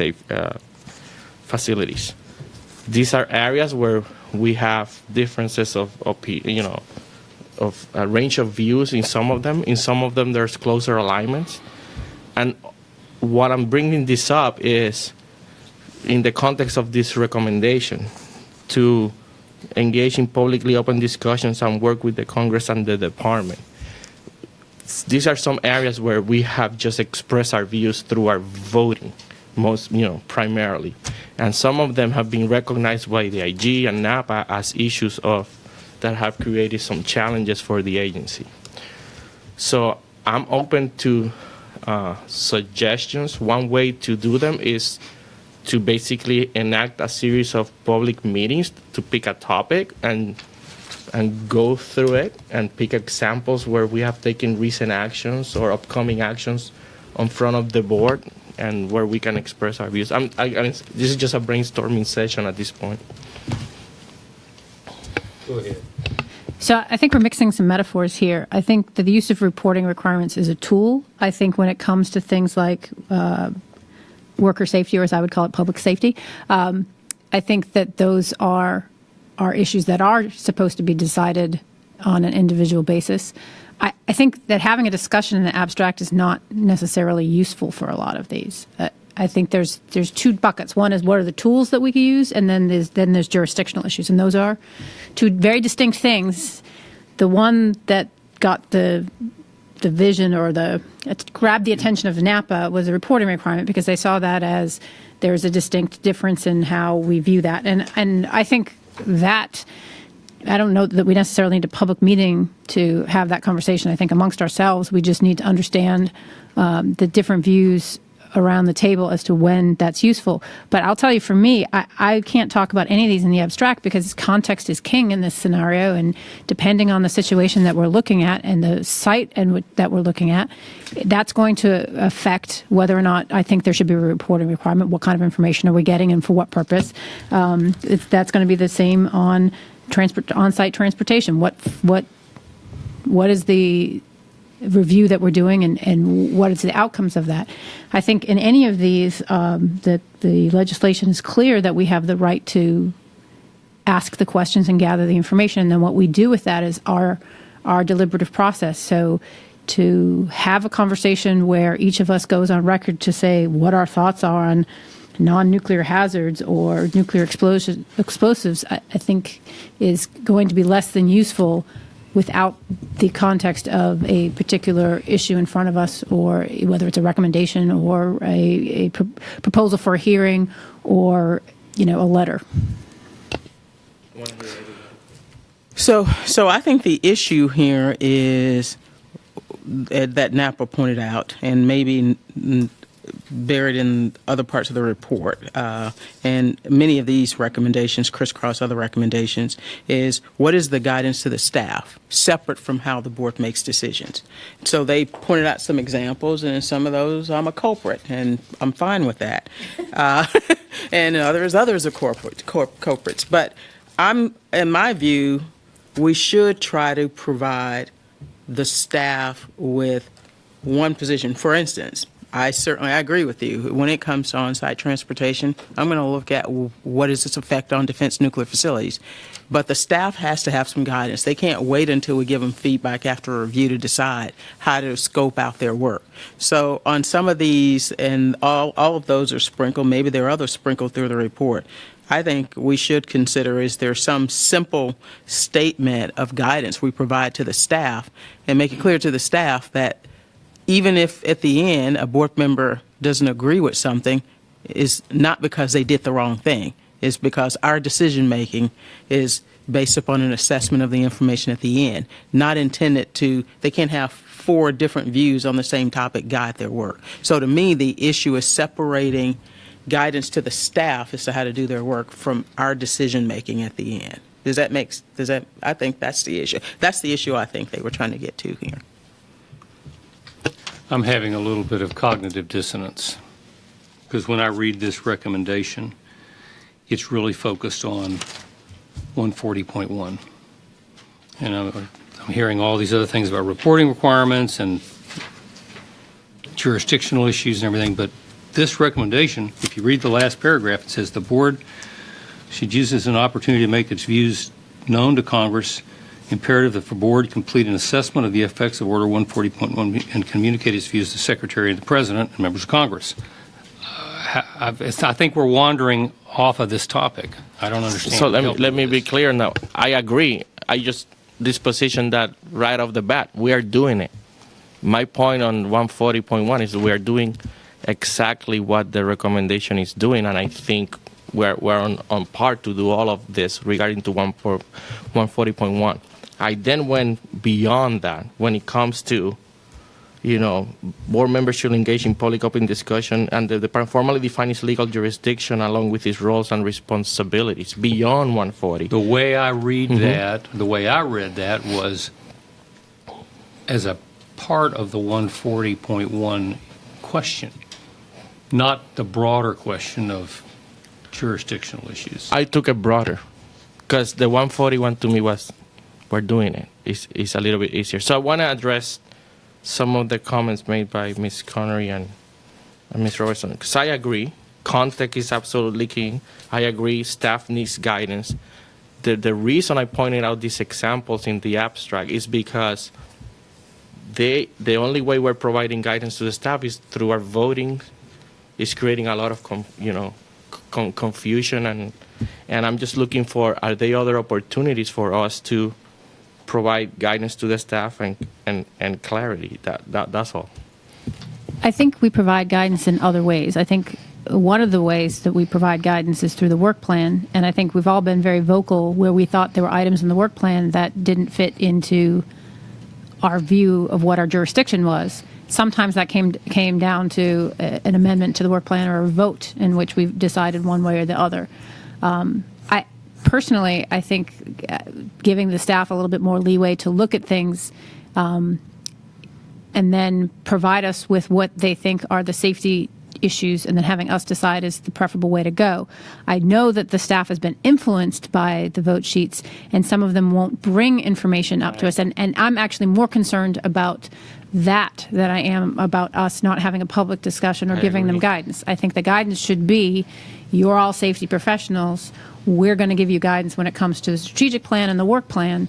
If you find an issue that you want to bring to us, by all means, the technical director should feel empowered to bring us any issue, regardless of where it fits on this menu, and then we should be able to evaluate it and discuss it at that point based on the information given to us by the technical director. But I think the communication to the staff should be, do not be cowed by some poor reading of the room that you think that you have that gives you some special insight as to how we're going to vote. They shouldn't be making that decision. The technical staff should be empowered to provide us with any safety issue, and then we make the decision as to whether or not we think it's appropriate in scope, in timing, in content to send it to the department. I don't think we're off track, but I agree with that, although, as Napa points out, the staff even reacts when you make changes to the work plan. Yep. So some of these issues are seated, and they're not understanding different views, even on the work plan. But in an ideal world, you're right, that's the way it should work. Correct. And we should strive for idea. Live in the ideal. Yeah, and I share your concern, and my experience is we're actually getting less, not more. And that's a problem. But I think that's something that can be easily communicated to the staff. And again, we have a senior executive technical director that, given proper guidance, to say, err on the side of more than less, and don't try to provide a product that you think we want. Provide us the product that you would send over. Okay. Would you summarize where we are on this one? Because I'm not sure. It's easy. I think when it comes to Order 140.1, I think we are completing this recommendation. That is my recommendation to all of you. If any of you disagree, just let me know. I think we are doing what we need to do to publicly engage with Congress, the department, and other stakeholders. Okay, so what I heard you say was that we should close this recommendation. No, there's one element that I took for action, is that I'm going to take the lead to work with legal for any potential legislative proposals regarding the outcomes of lessons, the things we learned from the experience on 140.1 that may necessitate some changes to our statute. But Okay. that I'll take the lead separate. Okay, so you've said that we've completed the recommendation as it's written, but you're kind of adding your own sub-recommendation that's kind Right. of implied here. Yes. Okay, that you're going to take the lead with. Did you Right. capture that? Yes, sir. Okay. And then I went further from 140 to issues where I think we need to work with the staff, have additional discussions, the need for additional guidance, how to best communicate that guidance, whether it's through the chain of command, through additional meetings, because there's been some issues that have created some changes in the behavior of us and the staff when it comes to some of these issues of interpretation of statute or jurisdictional. And I just gave some examples.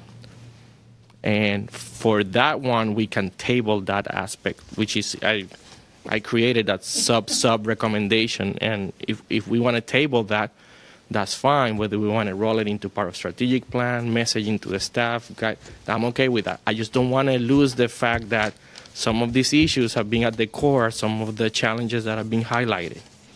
And I don't want to let that be lost. Make sense? Got it. Okay, we're out of time on this topic. We're scheduled for another break. I'm going to ask you, do we need one, or do we want to plow right into recommendation number 4? I don't need one. The board members? Okay, No. so we will go ahead and proceed with recommendation number 4, led by Ms. Roberson. Okay, recommendation number 4, foster deliberation and teamwork.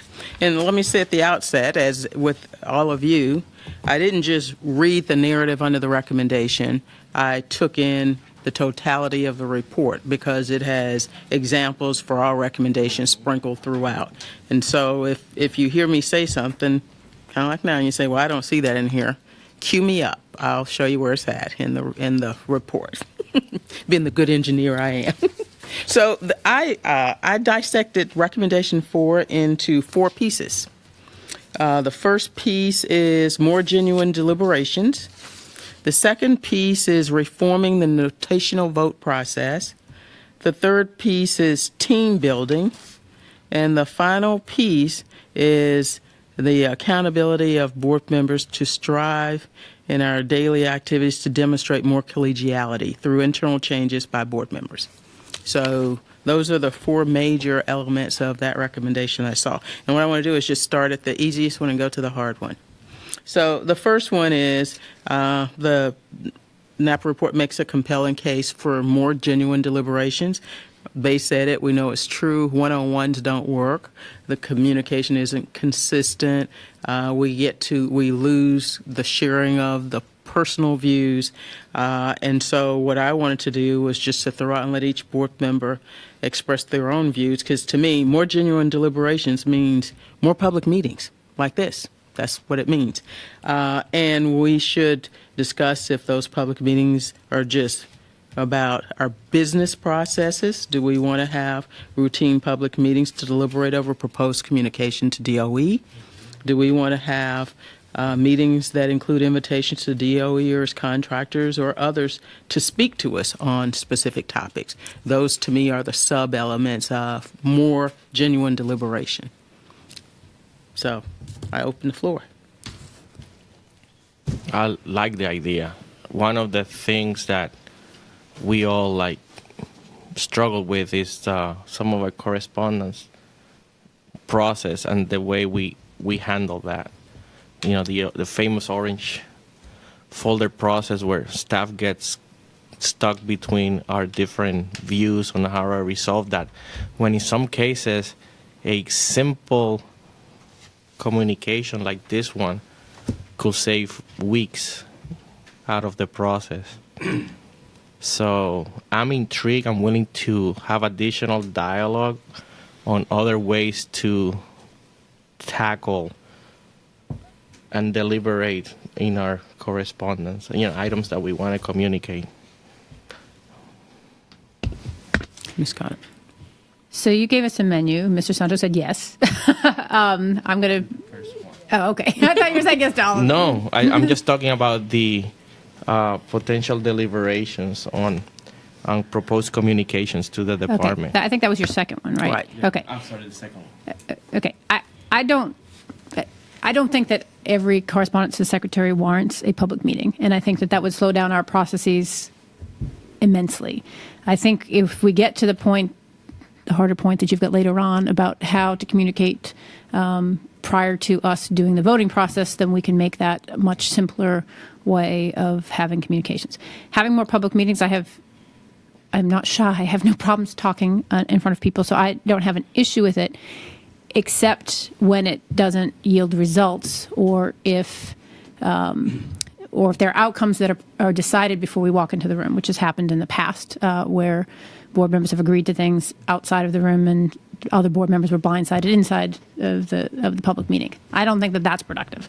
In fact, I think that erodes trust. So I think that to me, the answer is it depends. Happy to have more public meetings. I think this is a good topic for a public meeting, the Napa report. I think this is a good way of doing those types of discussions. I think, I'm a big proponent of hearings just because I think it's good for us to have conversations with the department in public.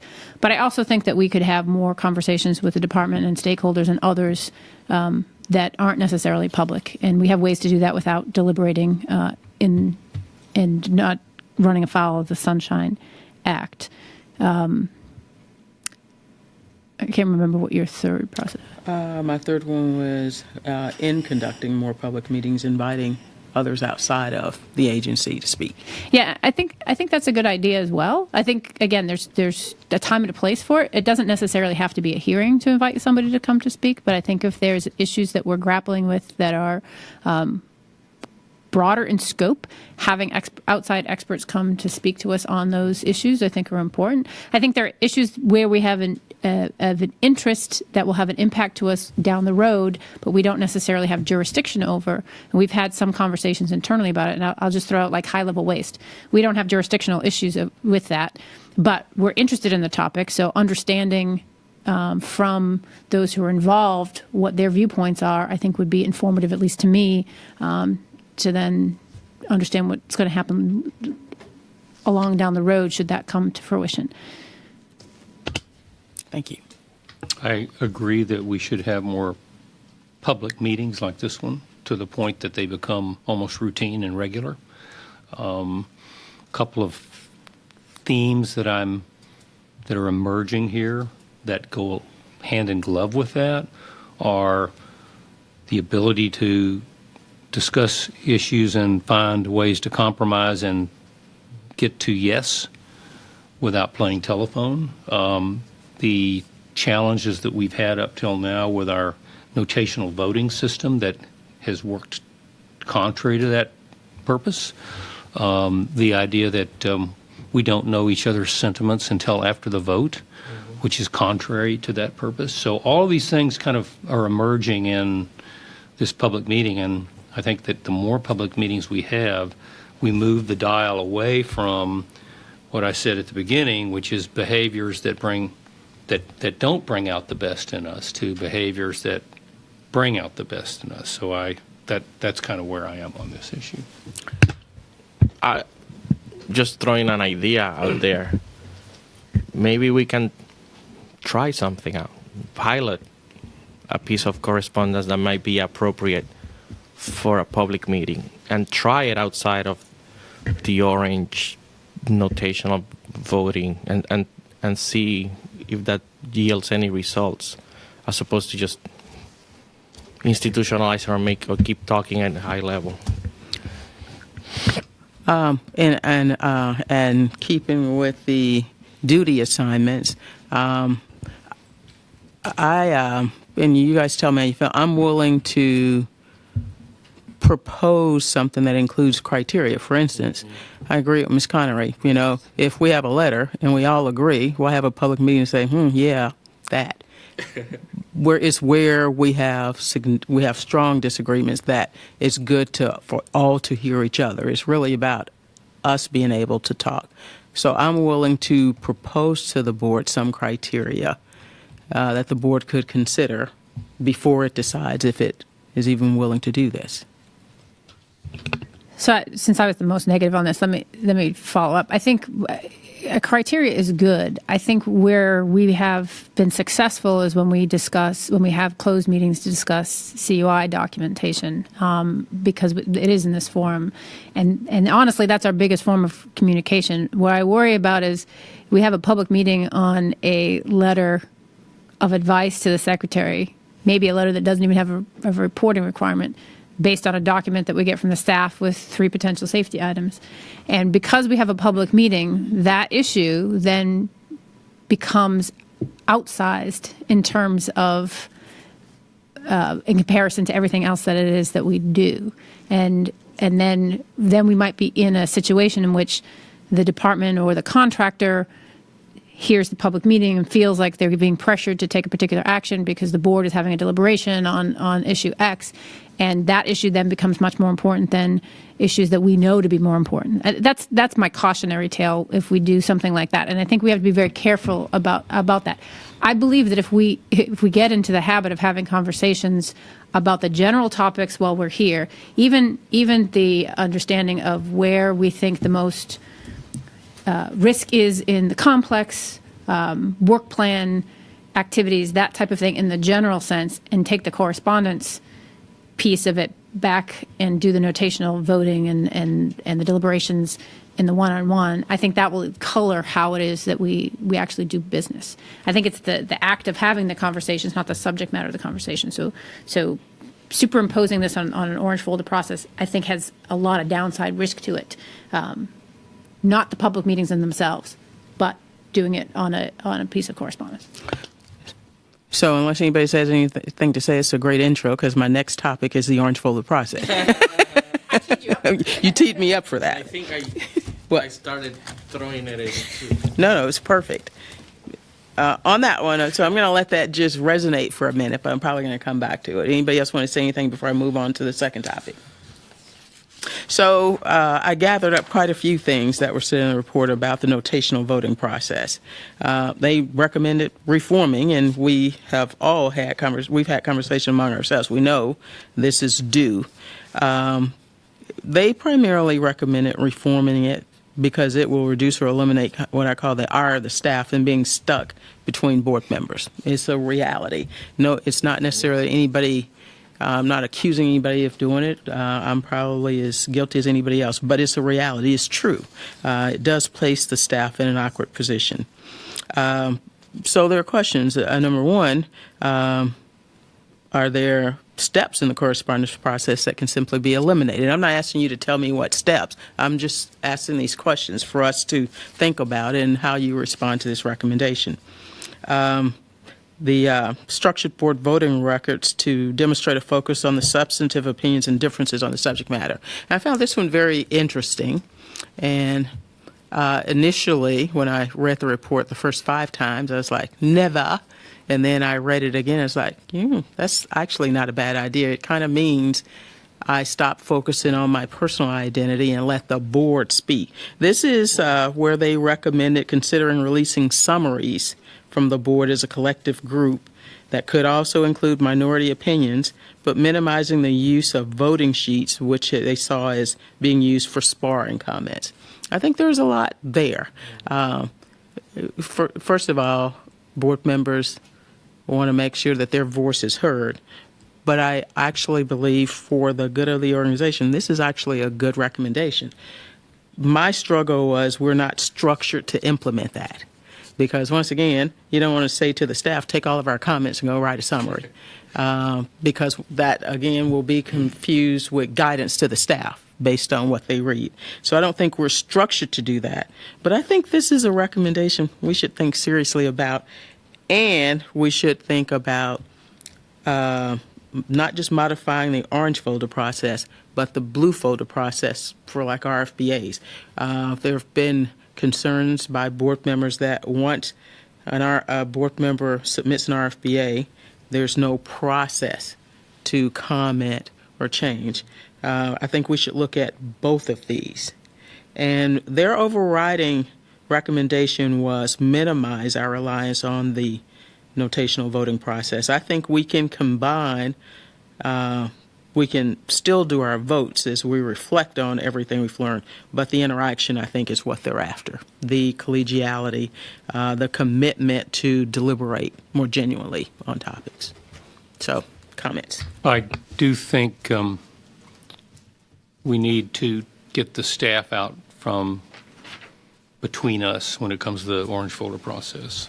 Quite how to do that, it's not clear to me, but a lot of the challenges we have are driven by this process. And I also do think that we need an amendment process in the board member RFPA process, because in an ideal world, I go around and I do bilaterals and I get the RFPA just right, and then I submit it and it gets voted up or down. But we don't live in an ideal world, and there may be a case where we need to amend happy to glad, and there's no process for doing that. So I would support that as well.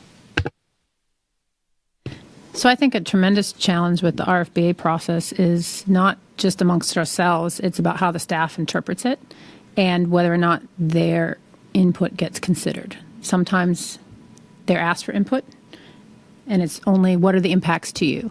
And they give the impacts to their work plan and not necessarily their technical or professional opinions. And I don't think that that is right. We are the decision makers, but they have an important input. They are not a fifth or sixth, depending on how you do your math, board member, but I believe that their opinions should be taken into account by board members when we do that, and I don't think that that's happening right now, and I think that's a source of frustration.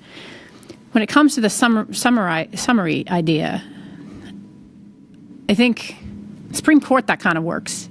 But with 4 individuals, I think that's hard. I mean, I can see myself writing a lot of minority reports just based on, the numbers of how folks get written, and then how do you capture an abstention in that scenario? That would be challenging. So I think it's something to think through, but I'm not quite sure how. Quite sure how it works. I mean, sometimes we use our voting sheets to talk to each other. Sometimes we use our voting sheets to communicate with the outside world about our views on a particular issue when they don't align with the others. And I don't quite know, and I guess, Ms. Robeson, you were here back in the day when we didn't have, where the votes were never transparent. Nobody understood who, it was either there was a piece of correspondence that went out, but those votes were never recorded or publicized. And how does that work? How did that work in terms of codifying the vote for legal purposes or for Sunshine Act purposes? Did they just never codify it? Sorry. No, there actually were records, but I'm not going to try to explain that. I'll let legal, if that's a question, I'll let legal look in it. But I've actually gone to the library before we disassembled the library and looked at some of the boxes where there were actual votes in those documents. I don't think it was necessarily visible to the whole organization, but the board members always had a say on what was said. May I interject? You made a reference to a minority opinion. Yeah. This is something that's been floating around in my mind for several years, is that maybe we ought to discuss, and today's not the right time to do it, but maybe we ought to discuss the idea of whether we want to have, particularly in big documents like recommendations, whether we want to have a minority opinion as an appendix. Just something to think about. I really don't want to discuss it today, but you mentioned it, so I wanted to kind of pile on to that. That is something I've been thinking about as well. You mean rather than a vote sheet that, right now that's how we use our vote sheets. That's how we use our vote sheets, and it's kind of catch as catch can as to who reads them. It's not in the actual document, so just something to think about. I don't really want to. You mentioned it, so I wanted to say that it's something I've been thinking about too. Go ahead. I'm sorry. So the challenge I have is it's almost transparency versus collegiality in this scenario, right? Because you want to be as transparent as possible about where you stand, but you also want to be the collective over the individual. And I think that's where a lot of our challenges lie. In fact, I was recalling that fairly recently there was a vote that said, we're not going to publish the vote sheets on amendments. We're not going to show what the amendments are, only the final document. So that was kind of a step back from transparency, because now nobody can see who was it that made that amendment or why. Like, I wouldn't vote for a final document if a particular amendment passed, but you can't see that because that's not transparent anymore. If everything were in an open meeting, it would be all transparent. So I guess I have a lot of questions for our legal department as to what we can and can't do, because I don't necessarily feel like we need to kind of show everything in public, but I am cognizant of the fact that minority votes want to be heard as to why they don't agree with the majority. Go ahead. I want to, looking at this and reflecting on some of your opening statements and some of the challenges we issue NAPA itself, to look beyond our individual personalities or composition of the board. I mean, this board has had how many chairmen in the past 4 years? 5 chairmen, different boards, and some of the issues persist. I do not underestimate how much of the challenges we're facing can be traced back to this notational voting, the procedures, and they are bringing the worst in us. And I'm willing to bet that you put any combination of individuals, 4 or 5, and you keep these same procedures, and they will be having very similar issues to the ones we're having right now. So I think this should be a priority for us to fix this very thing right now. And if we need to have 2, 3, 4 meetings on this and keep thinking about it, I think it's time well spent. I think we're onto something here with this recommendation, my observation. So, because I'm on a schedule, I agree. I think I'd ask every board member to give some thought. There are a few things I'd say. One is the processes we have were developed to address specific issues, and it might behoove us to rip off some of the Band-Aids and just go back to basics and how we do our work. And the other thing I'd say is nothing changes unless we change it. Mm-hmm. So I guess this is going into that second bucket. Board members need to give some thought. There's a lot of meat in here. I saw this as a very big part of what NAPA was proposing the board tackle. And I think there's more work to be done here. I really do. So I don't think we're going to reach any conclusion. That wasn't the goal. But I think we should give some thought, and we should come back around to this. Is this something that you need to do something before we come back around, or is this something Well, you guys that, tell me if I need to do something with this works. I'm not hearing anything. What I'm hearing is we all need to think about it and discuss it some more. That's what I've heard. And my only viewpoint is, from my perspective, we should give priority to some of this, because if we don't resolve some of these issues, whether then we want to act, or there's a strategic plan, or some of these other issues, we're gonna be stuck because we haven't resolved some of this. My view. So I don't think we have to pick one or the other. I think you can't do the tactical without the strategic. This is a tactical way we do business, and I think you're right. I think a lot of this is traced back to when we laid these on. I would also say, in the thinking about, I think there are at least 4 different versions of the orange folder process that the staff has come up with in the past 2.5 years. So we should just pull all those out and look at those again, but also look at some of the new ideas that you proposed, and then we'll have 4 different ideas. I think it's true. It's after, like I said, after reading the report the sixth time and saying, oh, there's something there. I think I said this to Mr. Santos. Sometimes something is so broke that you hate it, but it's the thing you know, and so you continue to do it. And maybe, as I said, it's just time to rip the Band-Aid off, get to very basic position, and eliminate a lot of this fuzz. But that's just my view. So, unless anybody else got any other comment? I'm hearing some general consensus on what you just said. The question is, how do we capture that for, And what bucket do we put that in? Is that assigned for follow-up action or tabled to be discussed? I think it's tabled to be discussed again. I don't want to, I think board members need to cogitate on this All right. for a little bit. That's what I would say. I want to share Mr. Santos's sentiment that this is a high priority issue. And I want to agree with Ms. Connery. I think as part of thinking, if we can tap more on the legal side, what are the boundaries given some of the Sunshine Act and some of the other cases out there with other deliberative bodies, so we don't come up with a solution that then gets us into trouble.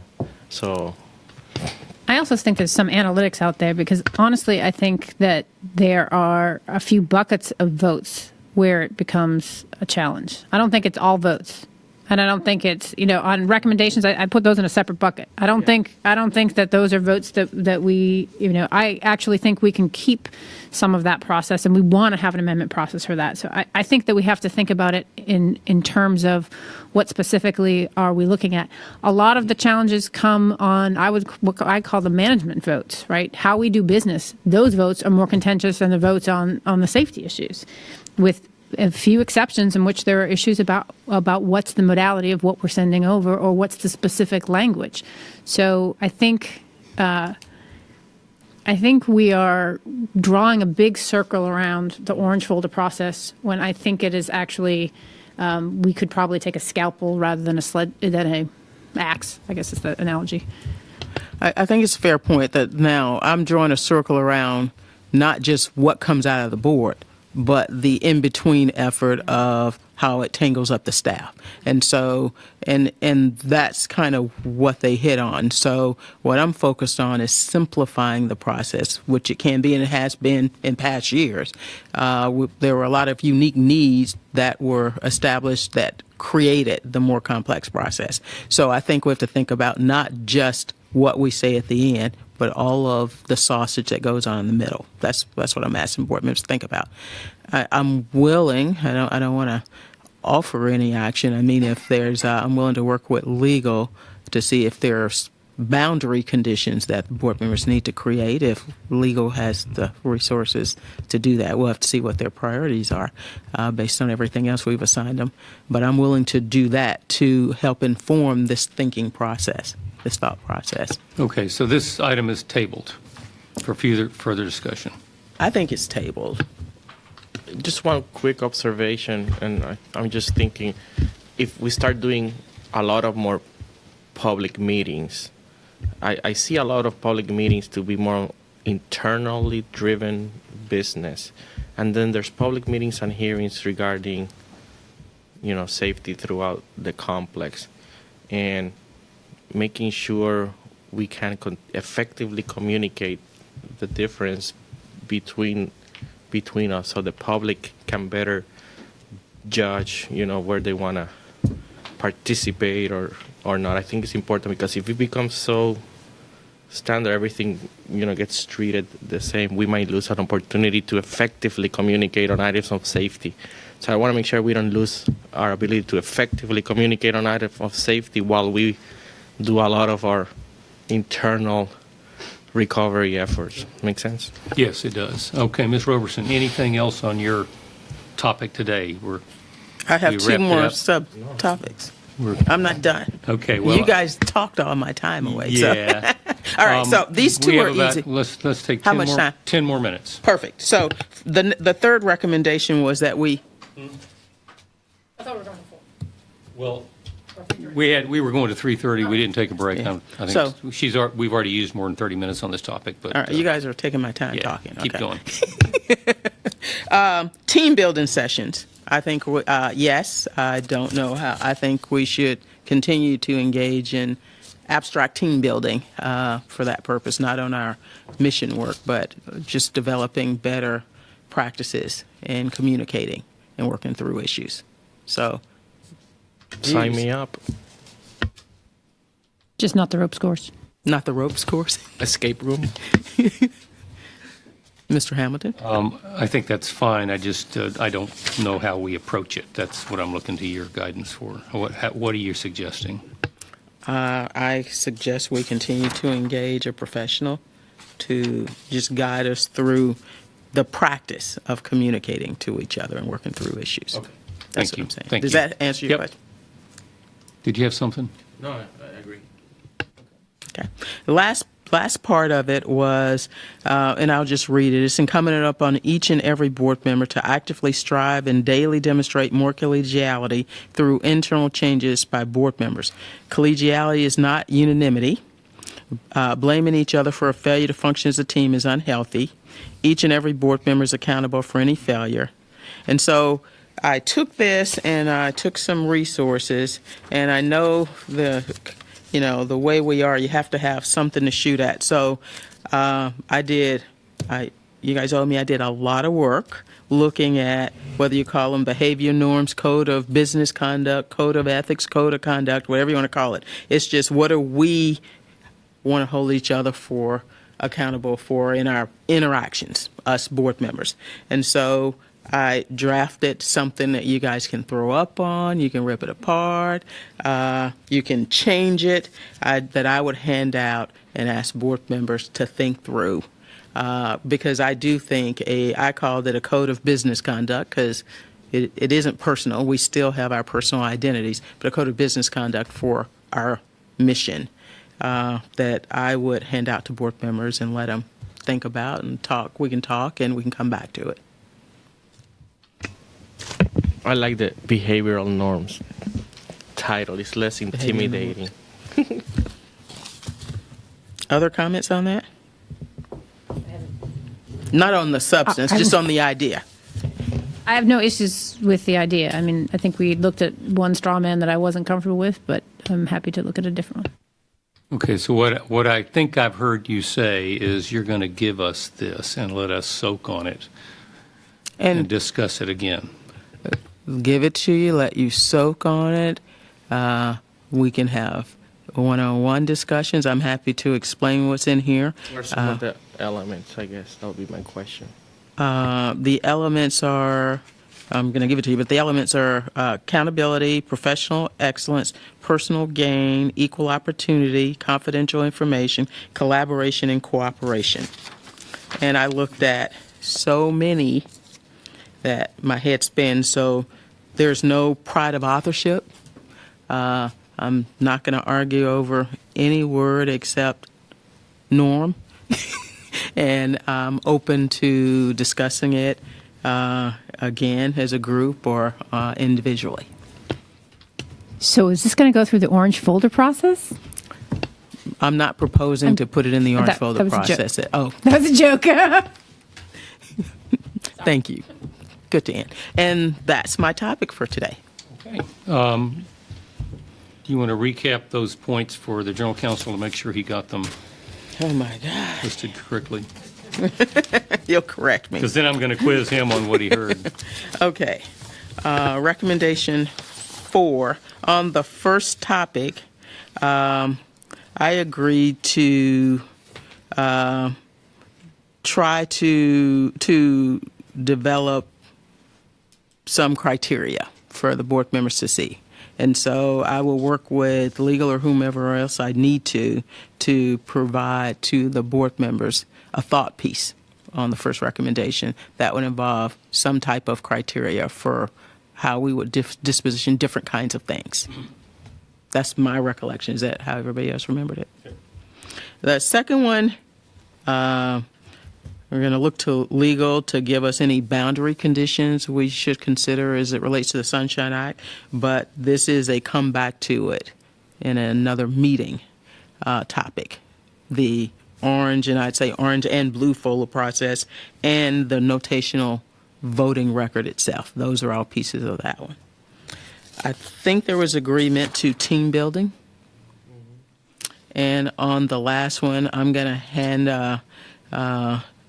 just a rough proposal out that board members can color or throw up or talk about, and which means I would expect we come back to this at some point. Okay, thank you. I'm going to ask the General Counsel to go back to the beginning and tell us what he has tabulated as our how we bucketed all these items that we discussed today. Mr. Gilman. Yes, sir. I will say that I don't want to disturb your three bucket methodology, but I've added somewhat of a fourth bucket based on your conversation. So I'll just go through things. So with respect to recommendation 1, sub-recommendation, which had to do with contacting the White House, the board has closed that without further action.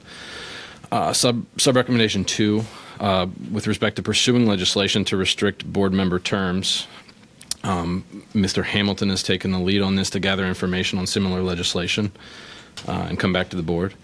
Sub-recommendation 3, with respect to the National Academy of Sciences registry on potential board member candidates, that's tabled pending various actions, including looking at other legislative proposals that may be grouped together with it and reaching out to our oversight committees.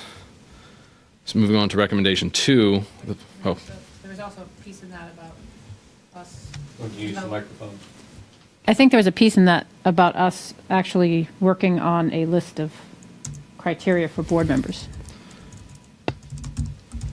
Correct, and you'll excuse me. I've captured them at a high level. I may not get every aspect of what I know the board is going to discuss.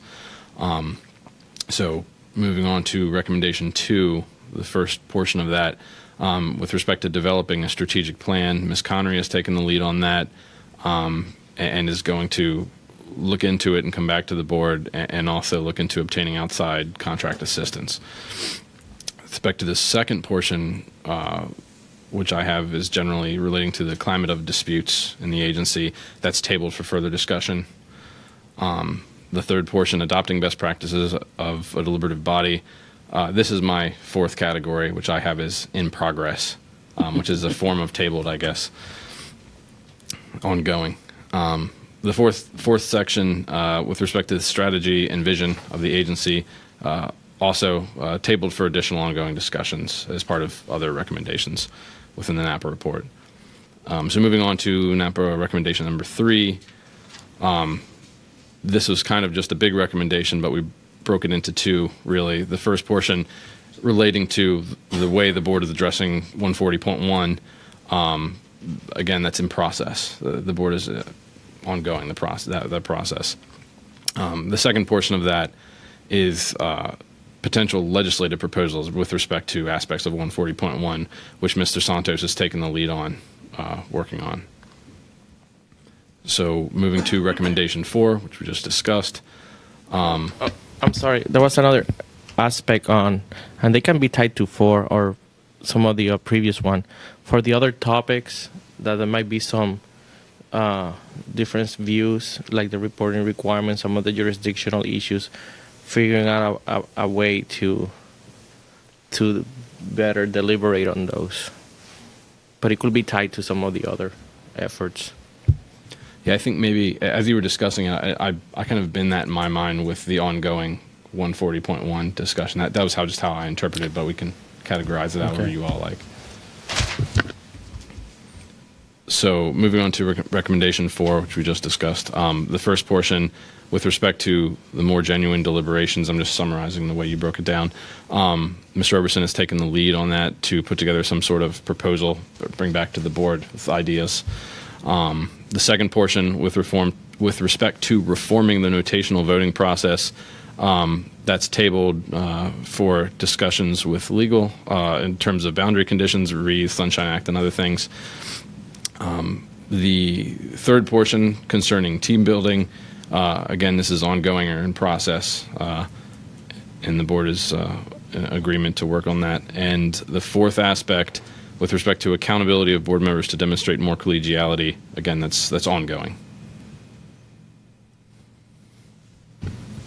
Let's turn to closing comments. We will go around the other direction this time. Ms. Connery. So I just have a few closing remarks. This is the first of a series of meetings, and this was designed to be about the board. I know that there's a lot of staff that's watching or will watch this going forward, and I hope that we will be able to engage them more closely in some of these processes going forward. I would say when it comes to communications, which I think is a big stressor, whether it's communications about a vote before it happens or after the fact, or whether it's communications about what our vision is to the staff, I think that is one of the key challenges that we have in the agency. We decided to go through this recommendation by recommendation. Wouldn't necessarily be the way I would do it. I don't think there's a problem with that, but I would ask the other board members to, when you have the chance, go to page 61 of the report to the 8-step processes for leading organizational change. I was a big fan of Dr. Cotter when I was in graduate school. I'm still a big fan of his work. And I think that where we have fallen down is that we've crammed in a lot of changes in the past several years. Some of them are changes of our making. Some of them are changes that we could not help. And we've made those changes sometimes in a vacuum. And I believe that a more effective way to make change happen is to communicate it through all levels of the organization, get input from as many people as you can, be bold and aspirational in what it is that you're looking to do.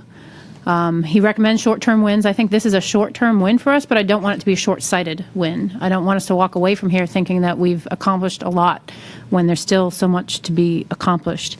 Anytime that any of us proposes an institutional change, we have to be cognizant of consequences, both intentional and unintentional, and how they affect every person in the agency. Whether or not that change affects you personally in a negative way does not mean that it's not going to affect somebody sitting in OGM or somebody sitting in the tech staff in a very personal and a very detrimental way. And I've been very vocal about this in some of my vote sheets, and I've been very vocal about this with each of you as individuals.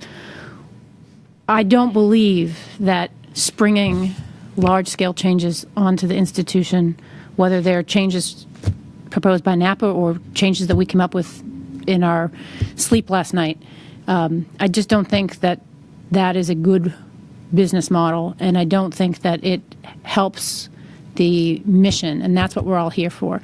So I realize that's a little bit off topic, but it's been something that has been weighing on me for a number of months now, and I believe that we should all think about how we do change, how we embrace it, how we communicate it, and how we galvanize the entire agency to the mission of the agency. Thank you. Mr. Santos. Thank you. I agree with a lot of what Ms. Connery said. This is a start, a small start, but it's a start. I wish we were doing this a year ago, but we are where we are. I believe we need more dialogue, more communications. That's just going to be one of the best solutions to all the issues we're being facing. I am concerned about managing change. I'm concerned about bandwidth, because at the end of the day, we cannot forget about ensuring public health and safety out there right now on the Defense Nuclear Complex. And this is a lot to do internally, and I want to make sure we can balance that. And I'm worried about bandwidth, and if we need outside help, and we need help, we need to recognize we can't do some of this ourselves, that we have the courage to do so and ask for help as we move forward. I am happy and open to continue to collaborate with all of you on all these topics. So thank you for supporting this small start. Well, thank you all. It was fun. All right, let's do it again. Listen, I'm not worried about what we say when we're in a setting like this. I worry about what we say when we're not. There were things I learned in the NAPA report. I said in the beginning there were no new issues, and there weren't. They didn't cite anything I didn't know. What they were able to do was to put it in a context as to how others saw it and reacted to it. And so I am one of the lights that went off for me is how much our actions influence the behavior in the entire organization. And I think it's important for us to know that and to act in accordance with that. Thank you. Thank you, Ms. Roberson. There's two ways of looking at this challenge. One of them is very structured and coming from an engineering world, we want to take lists and we want to check them off, which is kind of what we're trying to do, but it's messy. Because about the time you think you have consensus, we decide we're going to go off a different way and so forth. And that's okay, because the softer side running in the background is that we work through very complex overlapping issues that can't be put into neat little bins and checked off as complete or working. And so while we've got this structure to get us through the report and to get us talking about these issues, that's driving us to something that's much more important, and that is talking. And so if I look at this and I say, well, we really didn't accomplish a lot here in checking off the list and cleaning this thing up, that forgets that what we're really doing is something much more subjective and holistic. Thank you. This meeting is adjourned, and we are off the record.